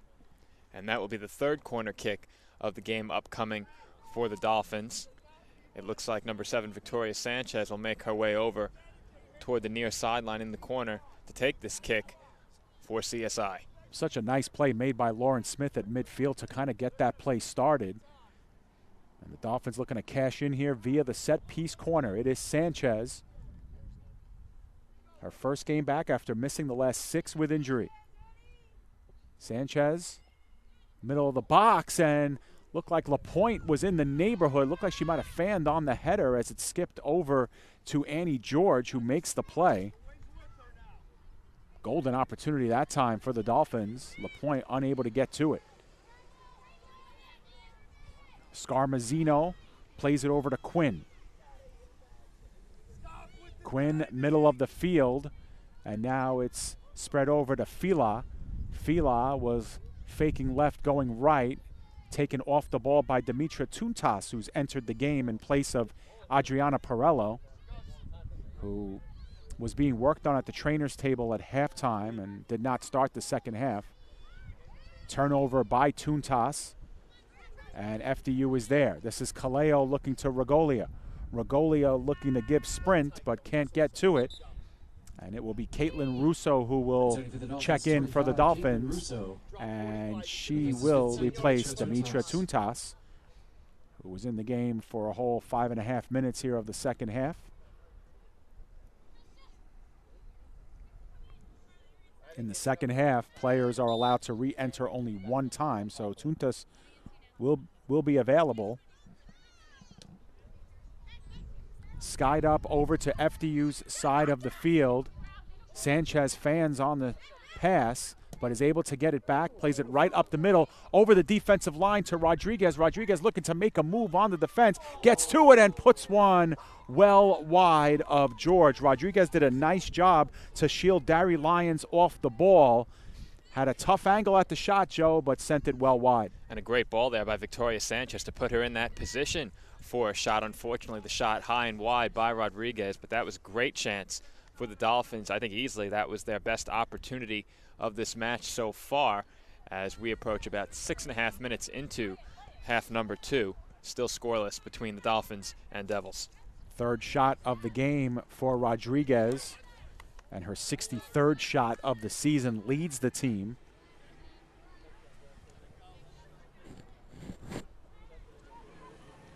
Rodriguez with 27 of those 63 shots on goal. So if there is an area of her game, Joe, that could use a little bit of improvement, it's being able to put the shot on frame, as witnessed there. But the Dolphins will get themselves a corner kick here after Krista Anson penetrates deep. And it will once again be Sanchez to try and deliver into the box. And she had a really nice setup on the last corner that CSI had. She did, Dave. Stephanie LaPointe was in position. Unfortunately, came up empty on the attempted header. We'll see if the Dolphins can make something of this corner opportunity. It's Sanchez delivering another good ball on a line, and that one is played out initially. But Aparicio in the neighborhood puts it back up near the top of the box. FDU with a head on it. LaPointe went down, got up slowly, but FDU once again able to spill out of bounds. CSI restarts via the throw, but they lose possession there. And now 50-50 ball won by Lauren Smith. Smith looked to play it back, and it's intercepted. So DiStefano's pass is picked off by Fila. Fila now racing down the far sideline and stepped over by DiStefano, and it's off of Fila out of bounds. So CSI restarts, and another turnover off the throw-in. CSI able to get it back, however, as Russo delivers up the field to Rodriguez. Rodriguez with a streaking Lauren Smith to her right, looked to play it to her, gets it back off the defender, and here comes Rodriguez. Still penetrating, her pass blocked down and spilled out by the defense. This is Lauren Smith. Smith toe poke over to Rodriguez. Back over to Russo, who skies one in the box. It's headed on by Anson, but a weak header put on goal for George, who had perfect position straight ahead, made the play. 9 minutes into the second half, the Dolphins increasing their offensive pressure after FDU really owned the first 2 or 3 minutes of the half. That time Rebecca DeLoya called for a foul, going up the back of Christina Regolia. In to take the free kick is Ashley Granado. Granado plays it in close to Kaleo. Kaleo getting past Lauren Smith. Kaleo still dribbling, looking sideline to Fila. Fila looking to put one in the box. Good positioning in there, but unable to get to it was Regolia. And now giving chase is Sanchez, who sees the ball go out of bounds and will have the throw. And as was the case in the first half, the start of the second half continues to be one of momentum shifts. Possession going back and forth, no team able to seize control thus far. And this allowed CSI substitution as Jennifer Cosenza was looking to get into the game, and she was waved off. And so as a result, CSI turns the ball over. Roberts was looking for Regolia. Regolia working against DeLoya. DeLoya has to poke it out of bounds. And it will be another throw, and this time from right near the corner flag. Roberts takes it, gives it over to Bresney. Bresney looking to play it back and forth. Once again, CSI forced to spill out. Just over 10 minutes into the second half. Long throw-in, ends up in the box. DeLoya with a head on it. Sent back in. Loose ball, and here's a shot, and played on the hop by Mignon off the foot of Scarmazzino. Again, Mignon with good positioning, and that ball kind of skipping in. Low line drive by Scarmazzino. And both goalkeepers have played well thus far. Nice job there by Nicole Mignon for the Dolphins. as they look to advance toward the attacking third. That one's played out of bounds by the Devils, and now the Dolphins will be able to substitute Jennifer Cosenza into the game. She replaces Krista Anson. So Anson plays the first 11 minutes of the second half. Have a feeling we might see her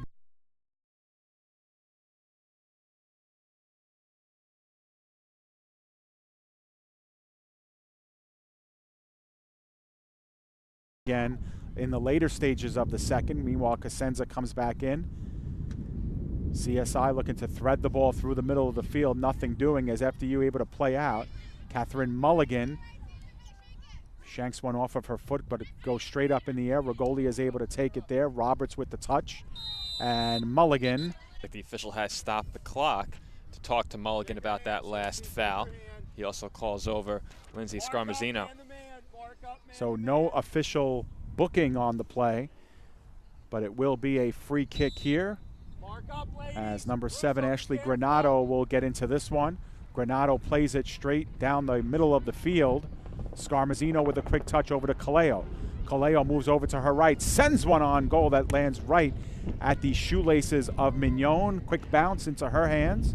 So Mignon makes another play, officially her 7th save of the game, 12 minutes into the second half. Skipping ball down the sideline, but unable to catch up to it is Cosenza as that ball skips out. And so it will be Roberts to take the throw-in.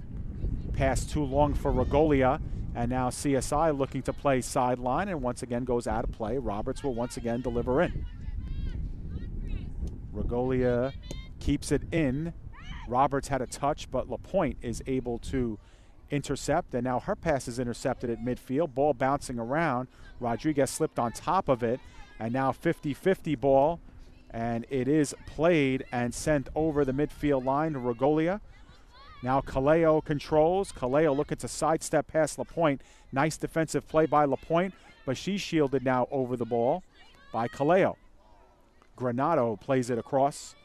Almost a big turnover there the Dolphins were looking for. Fila. Still continuing to possess as Fila, but her pass intercepted by Sanchez. Sanchez with a lot of room elects to pass over to Rodriguez. Sanchez still trailing the play wide open. Dolphins look to go in the middle to Cosenza. She loses it, and the ball played over to midfield. This is Quinn with control. She plays it back to Bresney. Bresney was once again looking to deliver back to Quinn. Pass intercepted. Di Stefano looks to start the CSI attack. Gets it over to Cosenza. Cosenza give and go with Rodriguez. Cosenza lets it go for Russo, but it's spilled out of play. And the Dolphins will have a substitution. So after a two-minute break, Krista Anson is back in. So now she will replace Stephanie LaPointe. So for Anson, that is her one and only re-entry of the second half. So should she come out again,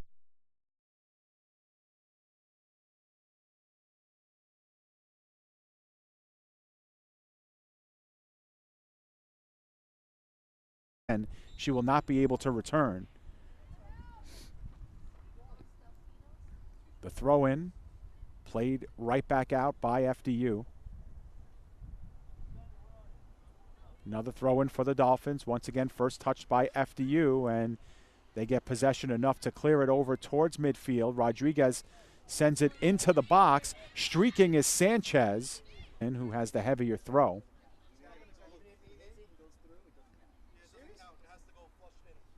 Stephanie LaPointe is being worked on at the trainer's table. And that ball goes out of play, and CSI will have themselves a corner kick out of this. This is where they've had some success here these last couple of drives up the field. Now Sanchez will take it again. She's delivered 2 really good balls into the box. And here she is again. Right foot on it, low line driver near post, and it's punched out by George. Nice play by the keeper that time. A couple of waiting heads were there to receive it. This is Caleo now working left to right. Plays it crossfield to Fila. Fila working against Russo is able to shed one defender. The Dolphins able to play it back, however. This is Russo. Big boot into it down the far sideline to Anson. Anson has a lot of wheels, whips past one defender. This is Anson, and her shot is blocked and out of play. And that time, Joe, Krista Anson just completely blew by Dari Lyons on the defensive line. She showed a lot of speed on that last play. She did right there. She got through that back defensive line. They needed to come over with a second defender in order to help. It's really opened up the pass, but there was no passing lane that deep into the penalty area, and unfortunately Anson's shot attempt was blocked, but that will lead to the 6th Dolphins corner kick of this match. And it will be Smith who plays it short to Cosenza. Cosenza with a little bit of space, able to play it back, and that one sent in and played on the line drive by Annie George. George officially just 2 saves in this half, 6 in the game. We have no score with 28.5 minutes remaining in regulation. It's been a good one between the Devils of FDU-Florham and the Dolphins. This is Sanchez now, and she tried to play through Roberts, but Roberts got a little bit of a forearm into the upper body of Sanchez, who went down in a heap and is now being looked at by the CSI training staff. The clock should be stopped here with 28 minutes to go.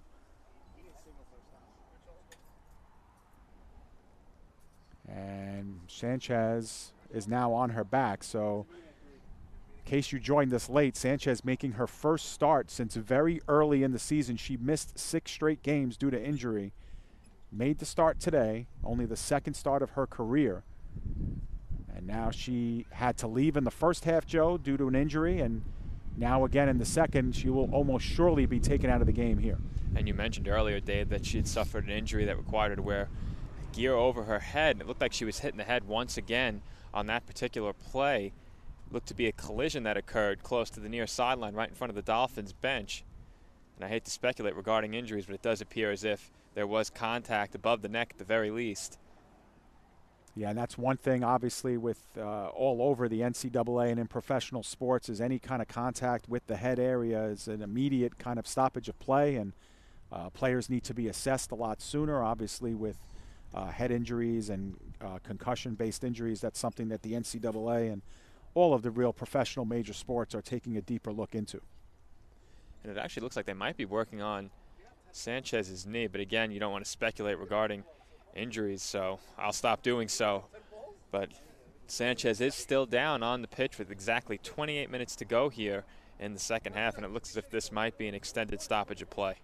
And it looks like, if anything, Shenda Kara-Gosler will make her way back into the game for the Dolphins. The last time Sanchez was taken out of the game, it was Kara-Gosler who came in to replace her, and it sent Kara-Gosler up near the front of play, and it sent Caitlin Russo to the back line. So the Dolphins will have to continue to work their combinations on the field. Both teams are in respective huddles at this point, as Sanchez continues to get looked on. And Dolphins come into the game a record of 6-2-1, Joe, and they are a perfect 2-0 in the conference, and they will resume their conference slate on Saturday against a very weak Medgar Evers team, Joe, that's had problems fielding teams as of late. But the Dolphins can get through this non-conference one. They'll look to added success within their conference season as they will resume that on Saturday. Well, you mentioned the Dolphins undefeated in the conference, and a victory, assuming that Brooklyn College does not pick up any more conference victories of their own, put the Dolphins at the very least in a tie atop the CUNYAC conference. So, of course, you're looking for the best conference positioning possible, and the Dolphins can take a step in that direction against Medgar Evers. Yeah, we should mention that entering the game was number 15, Nicolette Van Dusen for FDU, and Shenda Kara-Gosler, as expected, came in for the Dolphins to replace Sanchez. Coming out of the game for FDU was Kaleo, I believe, who's their leading scorer. And here comes a loose ball in the box, and this is skipped in and scored on by Cosenza. She chipped it right over the goalkeeper's head. Annie George off the quick reset, all developed from the free kick, Joe. Perfect place, perfect time and a perfect chip over goal for Jennifer Cosenza. And a great chip by Cosenza. She got the ball in a prime scoring position. There was nothing Annie George could do about that one. A well-placed ball, perfect amount of air under it, and there was no way George could recover. It goes right over her head and into the back of the net for the first goal of the afternoon. The Dolphins taking a 1-0 lead over the Devils of FDU-Florham here in the second half. CSI is up 1-0 on their 7th shot on goal of the game. The Dolphins take a 1-0 lead, and that's a huge goal because that now opens up play. FDU now will have to force the offensive momentum here in this one, and that could lead to more chances by the Dolphins as well via the counter. It absolutely could, but both teams have really failed to seize control. You need to be careful if you're either side here that you don't commit that quick turnover, which results in an opportunity. We'll get you any assists on that play if we can, as the scorekeepers work it out. But in any event, the Dolphins goal scorer, her 7th of the season, Jennifer Cosenza, 63rd minute of the game. She's able to give CSI a 1-0 lead. Little chip shot deep in the box against Annie George. So here comes CSI the other way. And it's once again Anson with wheels, has her would-be through pass blocked down and out of play.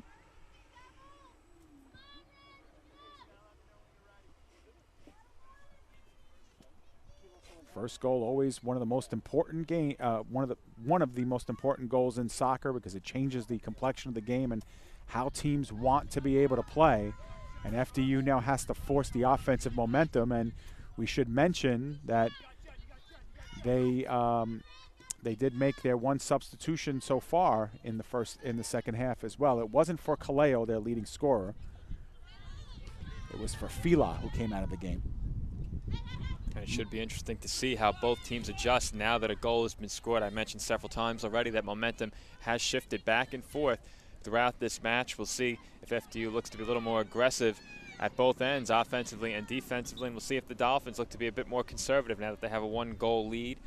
Both teams will look to capitalize on mistakes, of course, which has been really the big source of offense for both sides, turning turnovers into chances. And good news for the Dolphins, too. Adriana Perello, who was on the trainer's table, as we have Anson, who actually fanned on her first shot. This is Rodriguez with a shot well wide, and that all quickly developed off of a turnover. To 17, Jen Cosenza. The official assist on Cosenza's goal is going to go to Lauren Smith, who bounced one into the box onto the waiting foot of Cosenza. So nice job by the CSI staff getting the assist on that play. But backing up, Joe, I was saying Adriana Perello, who was on the trainer's table for most of halftime, she's getting set to check back into the game for the Dolphins, so more good news for them. As we have now Rogalia, who had a tough touch, but she was offside on the play. Otherwise, she was in alone against Nicole Mignon. And I believe that will be the third offside of the game for FDU-Florham. The Dolphins will now take the free kick from about halfway between goal and midfield. So we are less than 25 minutes to go here in this one. 65th minute, Dolphins ahead on a 63rd minute goal by Jennifer Cosenza, her 7th of the season. Meanwhile, this is FDU now on the far sideline where they have worked throughout this game. Very little offense developing from this near side. Instead, they work it here. And it's interrupted by Russo. Russo plays it on the line. Anson giving chase. They play it back to George. George line drive towards the middle of the field. Bresny controls. Bresny plays it back to Lyons. Lyons to Orlando. And the ball toe poked out by the Dolphins.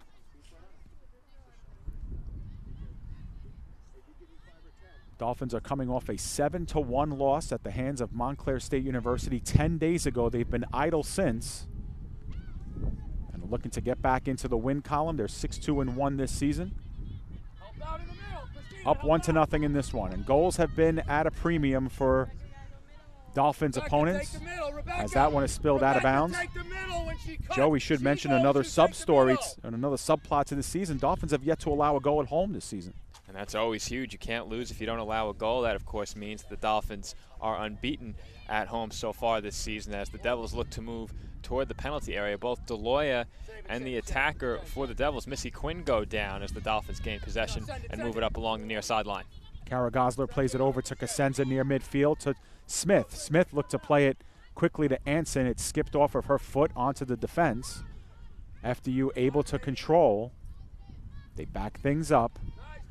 It is Orlando with possession. She's being harassed, so she gives it back over to Lyons, who sees it through to George. And George skies one over to midfield.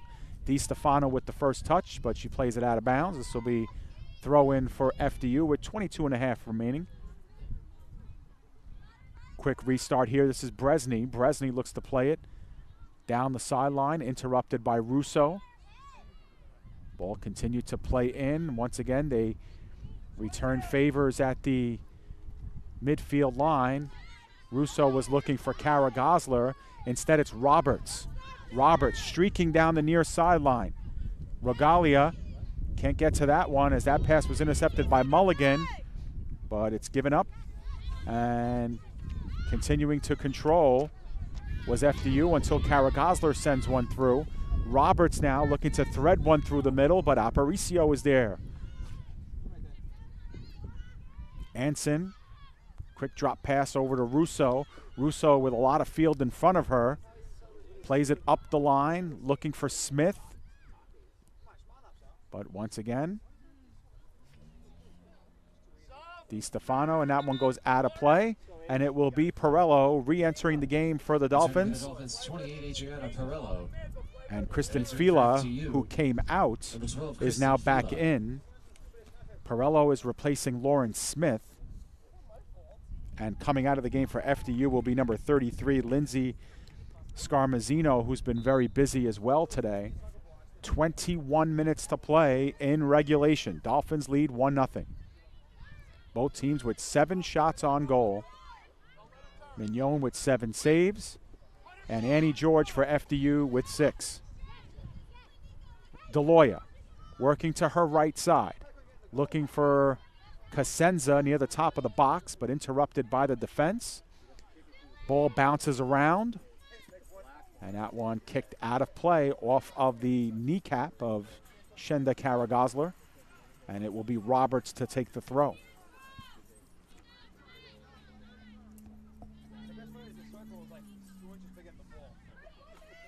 Van Dusen had a touch for FDU, plays it towards the middle. This is Fila, fresh legs coming off the bench as Fila tried to play it over to Regalia. Taken away from her by DeLoya, who has no choice but to spill out. Getting set to check back in for FDU is Gabby Diaco. Roberts. And that one will go out past the goal line for a goal kick, and it will be Diaco. Gabby Diaco checks back in for FDU. And Stephanie Lapointe will be back in the game for Jennifer Cosenza. And returning for the Dolphins forward, Stephanie Lapointe. And that's a good sign for the Dolphins again, Joe, as Stephanie Lapointe was spending a majority of time on the trainer's slab before checking back into the game. So these injuries, all minor it seems, to Perello and Lapointe, who were forced to come off due to injury. Definitely a positive for the Dolphins to get Lapointe back. We also see both coaches using a lot more players here in the second half, much more frequent substitutions than we saw in the first half when play seemed to die down, or the pace of play, I should say, seemed to die down a bit towards the end of half number 1. That hasn't been the case here in half number 2. And here comes now the FDU Devils looking to penetrate down the far sideline. Good defensive stop by Brianna DiStefano, as not only was she able to block down that cross, but she blocks it off the leg of FDU. I'm sorry, Dave. I was going to say, I'll see if the Dolphins can better execute this throw-in here, and once again, they turn it over. Yeah, Dolphins, if there's been one real negative to their game, is that they have given the ball up on throw-ins a lot of times. And here is Anson. Once again, Anson blowing by one defender, looked to play it in the middle to Rodriguez. Spilled out by FDU, but CSI is there to control. They give it away again to FDU as this is Van Dusen. Van Dusen going left to right, or I should say right to left. Drop off here to Roberts. Roberts puts her head up, looks for a would-be intended target there, taken off the ball by Kara Gosler, the ball rattling around and finally sent up the pitch. Granado plays it in towards the middle. Deloya taken off the ball. Nice play by Van Dusen, and she plays it over to Quinn. Quinn looking middle of the field, skipped one too long for Kaleo. Here come the Dolphins the other way. This is LaPointe. LaPointe turn and pass over to Rodriguez. Rodriguez up the middle of the field to Anson. Anson in a foot race with George, but George will win that one as she is right there at the top of the box with 17.5 to go in regulation.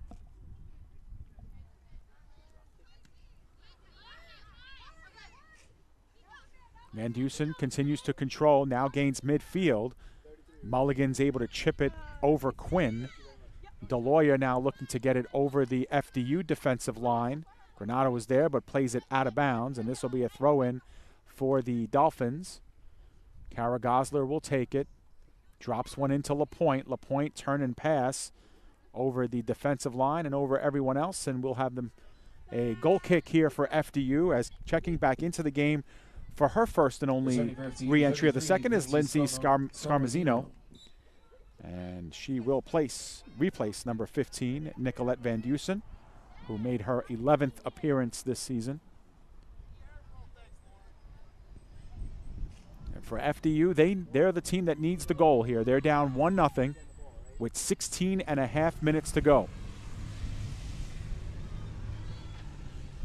And really, Joe, aside from really the first 5 or 6 minutes of this second half, the Dolphins have done a really good job defensively keeping FDU out of their final third of the field. Really haven't seen any extended possession time from the Devils in the Dolphins' end recently. And we discussed whether or not either team can seize control, and it seems the Dolphins have done just that after scoring the first goal of the match. And if FDU fails to get this game tied, at the very least, they'll have to look back at that penalty kick attempt in the first half by their leading goal scorer, Brittany Calero, as a real missed opportunity. Regardless if they tie the game or not, that is a huge missed opportunity, but it will loom even larger should the Dolphins go on to win this game 1-0.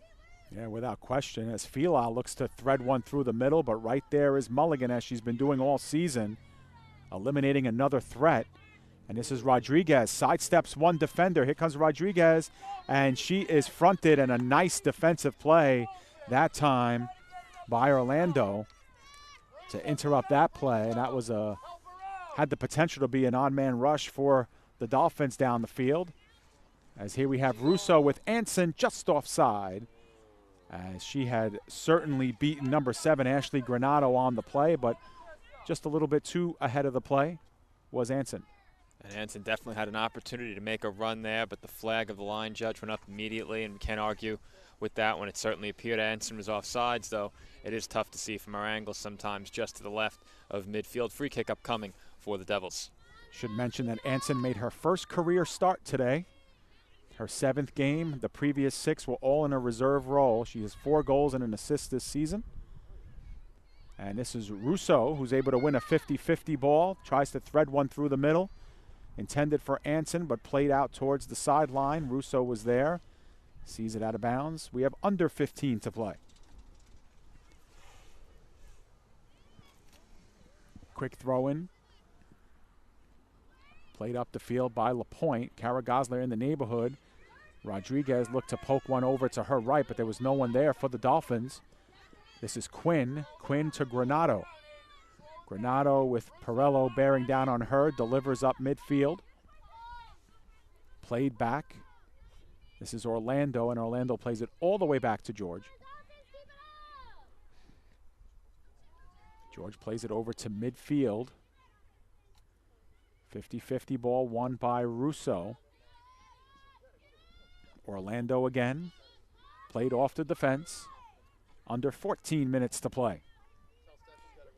FDU slow and methodical up the field. They haven't penetrated in quite some time as the CSI defense recognizing that they are up 1-0, putting bodies on that back line. Meanwhile, here comes Roberts the other way. Roberts with Kara Gosler giving chase. And Mulligan is able to head one past the goal line and out. So this will be a corner kick.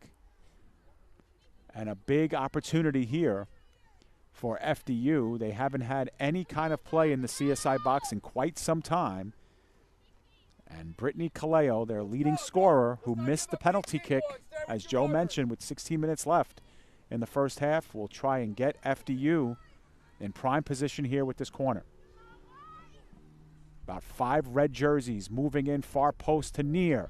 And that ball spins around, and it is scored on the header. I believe that was number 23, Gabby Diaco, the reserve, off the corner kick by number 13, Brittany Caleo. And we are tied at 1 with 12:55 to go.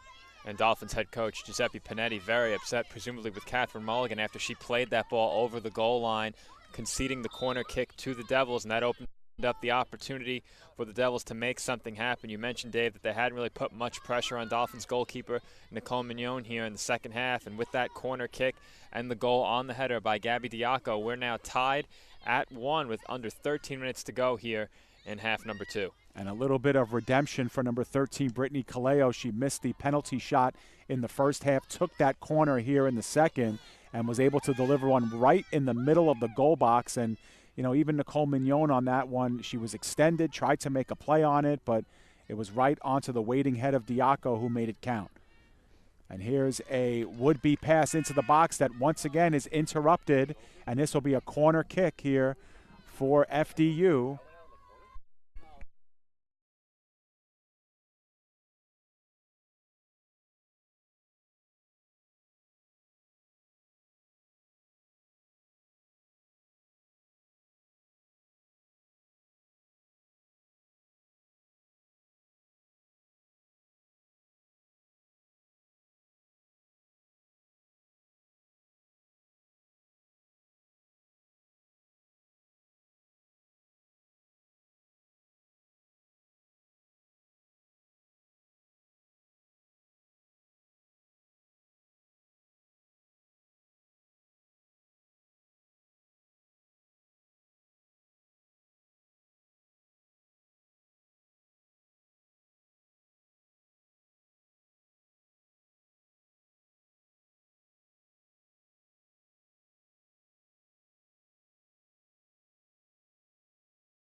Trying to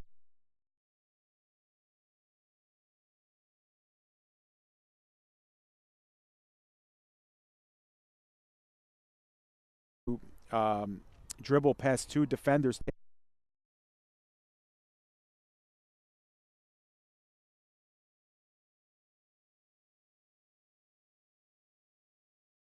Taken down on the play.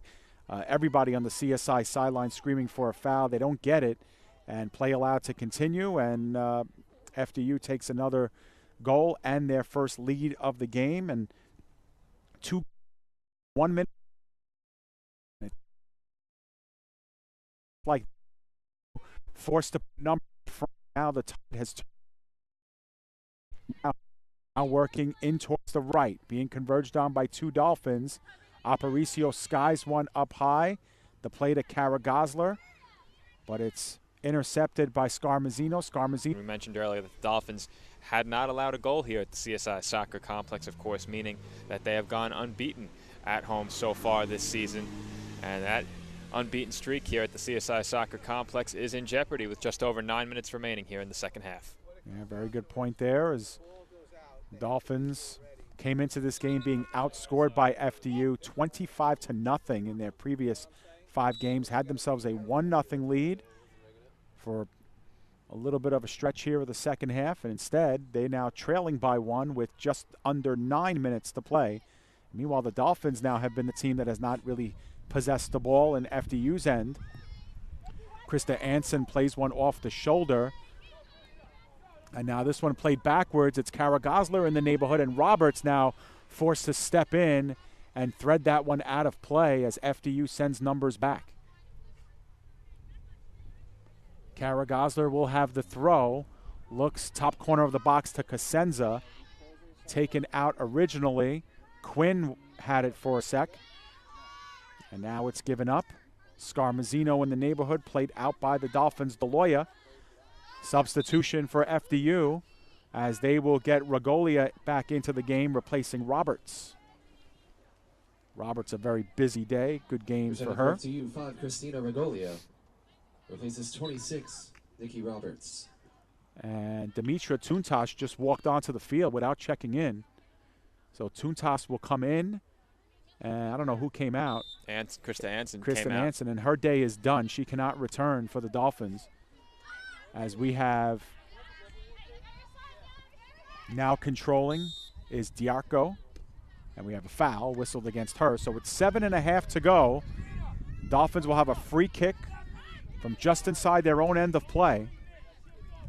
It will be Lauren Smith to take it. She surveys the area. She's been given some room here by Gabby Diaco. Plays one middle of the field. Kara Gosler in the neighborhood. LaPointe skies one straight up in the air. And we have a flag up for an offside, I believe is the call. With 7 minutes to go here in the second. You hear screams from the FDU bench right behind us, Joe. They just want to be able to possess the ball. Just keep the ball, they say. We talked about how, sorry, Dave, how both teams are looking to do that here. And well, going into the second half, we were looking for which team would seize control. It looks as if the Dolphins may have finally done so. FDU had seen their attack go dormant for a while following the Dolphins' goal. But unfortunately for CSI, which now has an opportunity. And Kara Gosler yields to Cosenza. Cosenza, left-footed shot! It hits off the post. Nice shot by Cosenza. Just nipped the outside of the post, and forced to dish it out was the FDU defense. But CSI looking to amp up the pressure. Tuntas. They give into LaPointe. LaPointe over to Smith. Smith, left-footed cross, top of the box. In the neighborhood was Rodriguez. Played it down. And FDU able to play it out at the top of their box. Aparicio has her pass intercepted, and here's FDU now. Diaco is in the neighborhood, but there first for the Dolphins is Mulligan. Mulligan plays it up the center of the pitch. 50-50 ball there. LaPointe battles with Scarmazzino, loses that fight. And here comes FDU the other way. Calejo's pass knocked down by DeLoya. DeLoya spreads one defender. Can't get past the second. Drop pass. Giving chase is Kara Gosler, but Annie George is there to make the play as we have just over 5 minutes to play here in regulation time. Jennifer Cosenza, the goal scorer for the Dolphins, just hit the post moments ago in an attempt to equalize this game.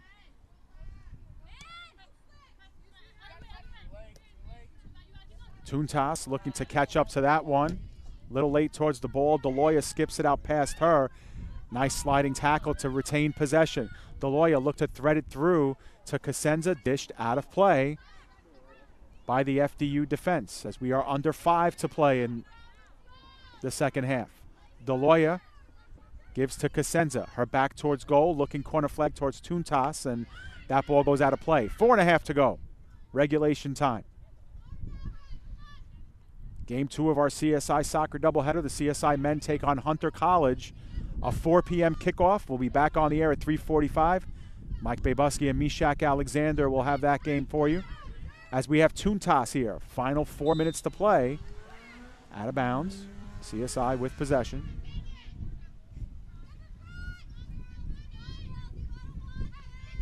Foul on the play, so it will be Smith to take the free kick. We are officially under 4 to go. Good opportunity here for the Dolphins. About 20 yards away from goal to Annie George's left, and that's a low line drive kick. I don't think Smith got what she wanted out of that one, but it was played out past the goal line, and this will be a corner kick here for the Dolphins. 7th corner of the game for the Dolphins, and it will be Christina Rodriguez to take it. Rodriguez frames it up a little bit better. White shirts everywhere in the box for the Dolphins, including one right in the face of Annie George. Rodriguez plays it far post. It's able to skip down, and FDU is able to dump it out of play. DeLoya gets to it. DeLoya skies one up high, and Annie George sees it go over everything and out of play with exactly 3 minutes to play here in regulation.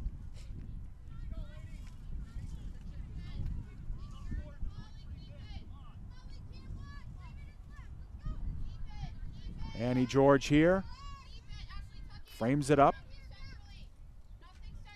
She will look far sideline, and Rodriguez, who actually could have let that one just sail out of play, interrupts it with the head, so 40 yards up the field, FDU will have the throw. They play it down the line. DiStefano had the first touch on it. They battle far sideline. Foul whistled against FDU, and it will be CSI's free kick with 2:20 remaining in regulation. Maybe time for one or two more attacks at the goal. Line drive free kick handled by Kaleo. She plays it over towards midfield. Regalia in the neighborhood. Mulligan got there first. Tuntas to LaPointe. LaPointe fakes right, dribbles left, skies one, top of the box. Misplayed originally, and this is Tuntas. Tuntas with a chip towards goal, and on the hop, George makes the play. 1:45 remaining.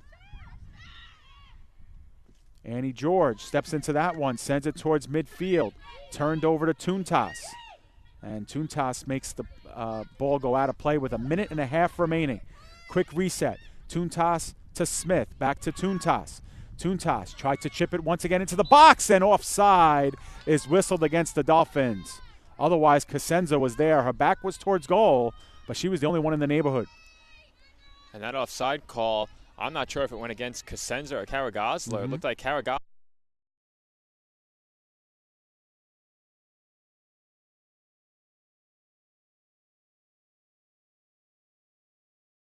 might have had a play on the ball had Cosenza just let the ball come to rest, but Cosenza instead recovered the ball. I'm not sure who the flag was against, but the Dolphins will look to get something going with just 1 minute remaining now. Now FDU looking to turn, but it's Rebecca DeLoya lending herself to the offense now is DeLoya.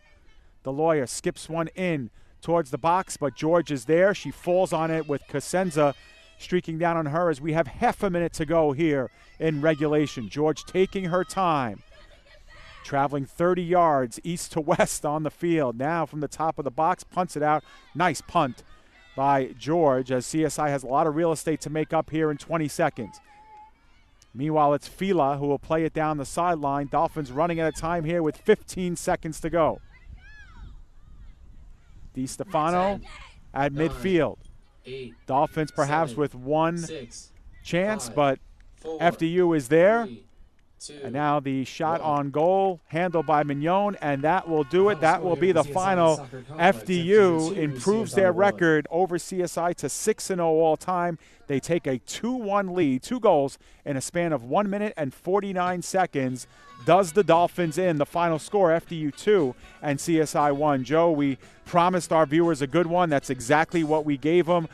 2 teams fought hard all game long. The statistics were a virtual dead heat the entire way, and 3 second-half goals, 2 by FDU in a span of less than 2 minutes, gives the Devils the win. And you said it, Dave. We expected a very competitive match, and that's exactly what we got here this afternoon. A great response by FDU after falling behind 1-0 in the second half. Before falling behind 1-0, of course, they came up empty on the penalty kick by Brittany Kaleo. She more than made up for it with the go-ahead goal late in the second half to give FDU a 2-1 lead, handing CSI their first home defeat of the season, and a very disappointing loss for the Dolphins. They had to lead late in the second half before FDU came back with those 2 goals late in half number 2. About 11 minutes remaining after that second goal was scored. The Dolphins had opportunities throughout this game, unfortunately, only able to convert on one of them. The shots on goal, 9-7 in favor of FDU, who, as you mentioned, Dave, picks up their 5th victory of the season, moving to 5-5-3. The Dolphins will fall to 6-3-1.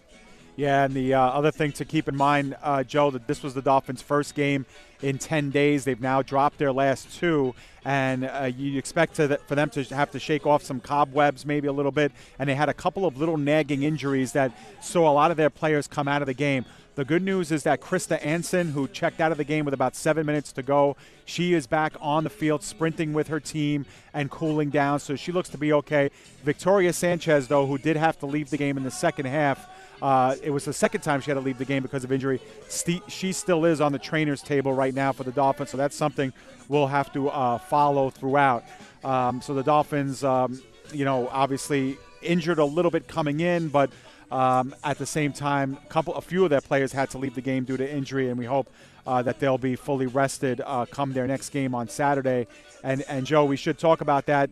That's a game that we will not have on CSI Sportsnet this weekend, CSI versus Medgar Evers, but we'll see CSI back in action on CSI Sportsnet on Sunday as they will play Game 2 of a CSI doubleheader as the men will play Bard at 12, and CSI will face off against Richard Stockton College on Sunday at a 2:30 p.m. start, and we'll have that game on CSI Sportsnet.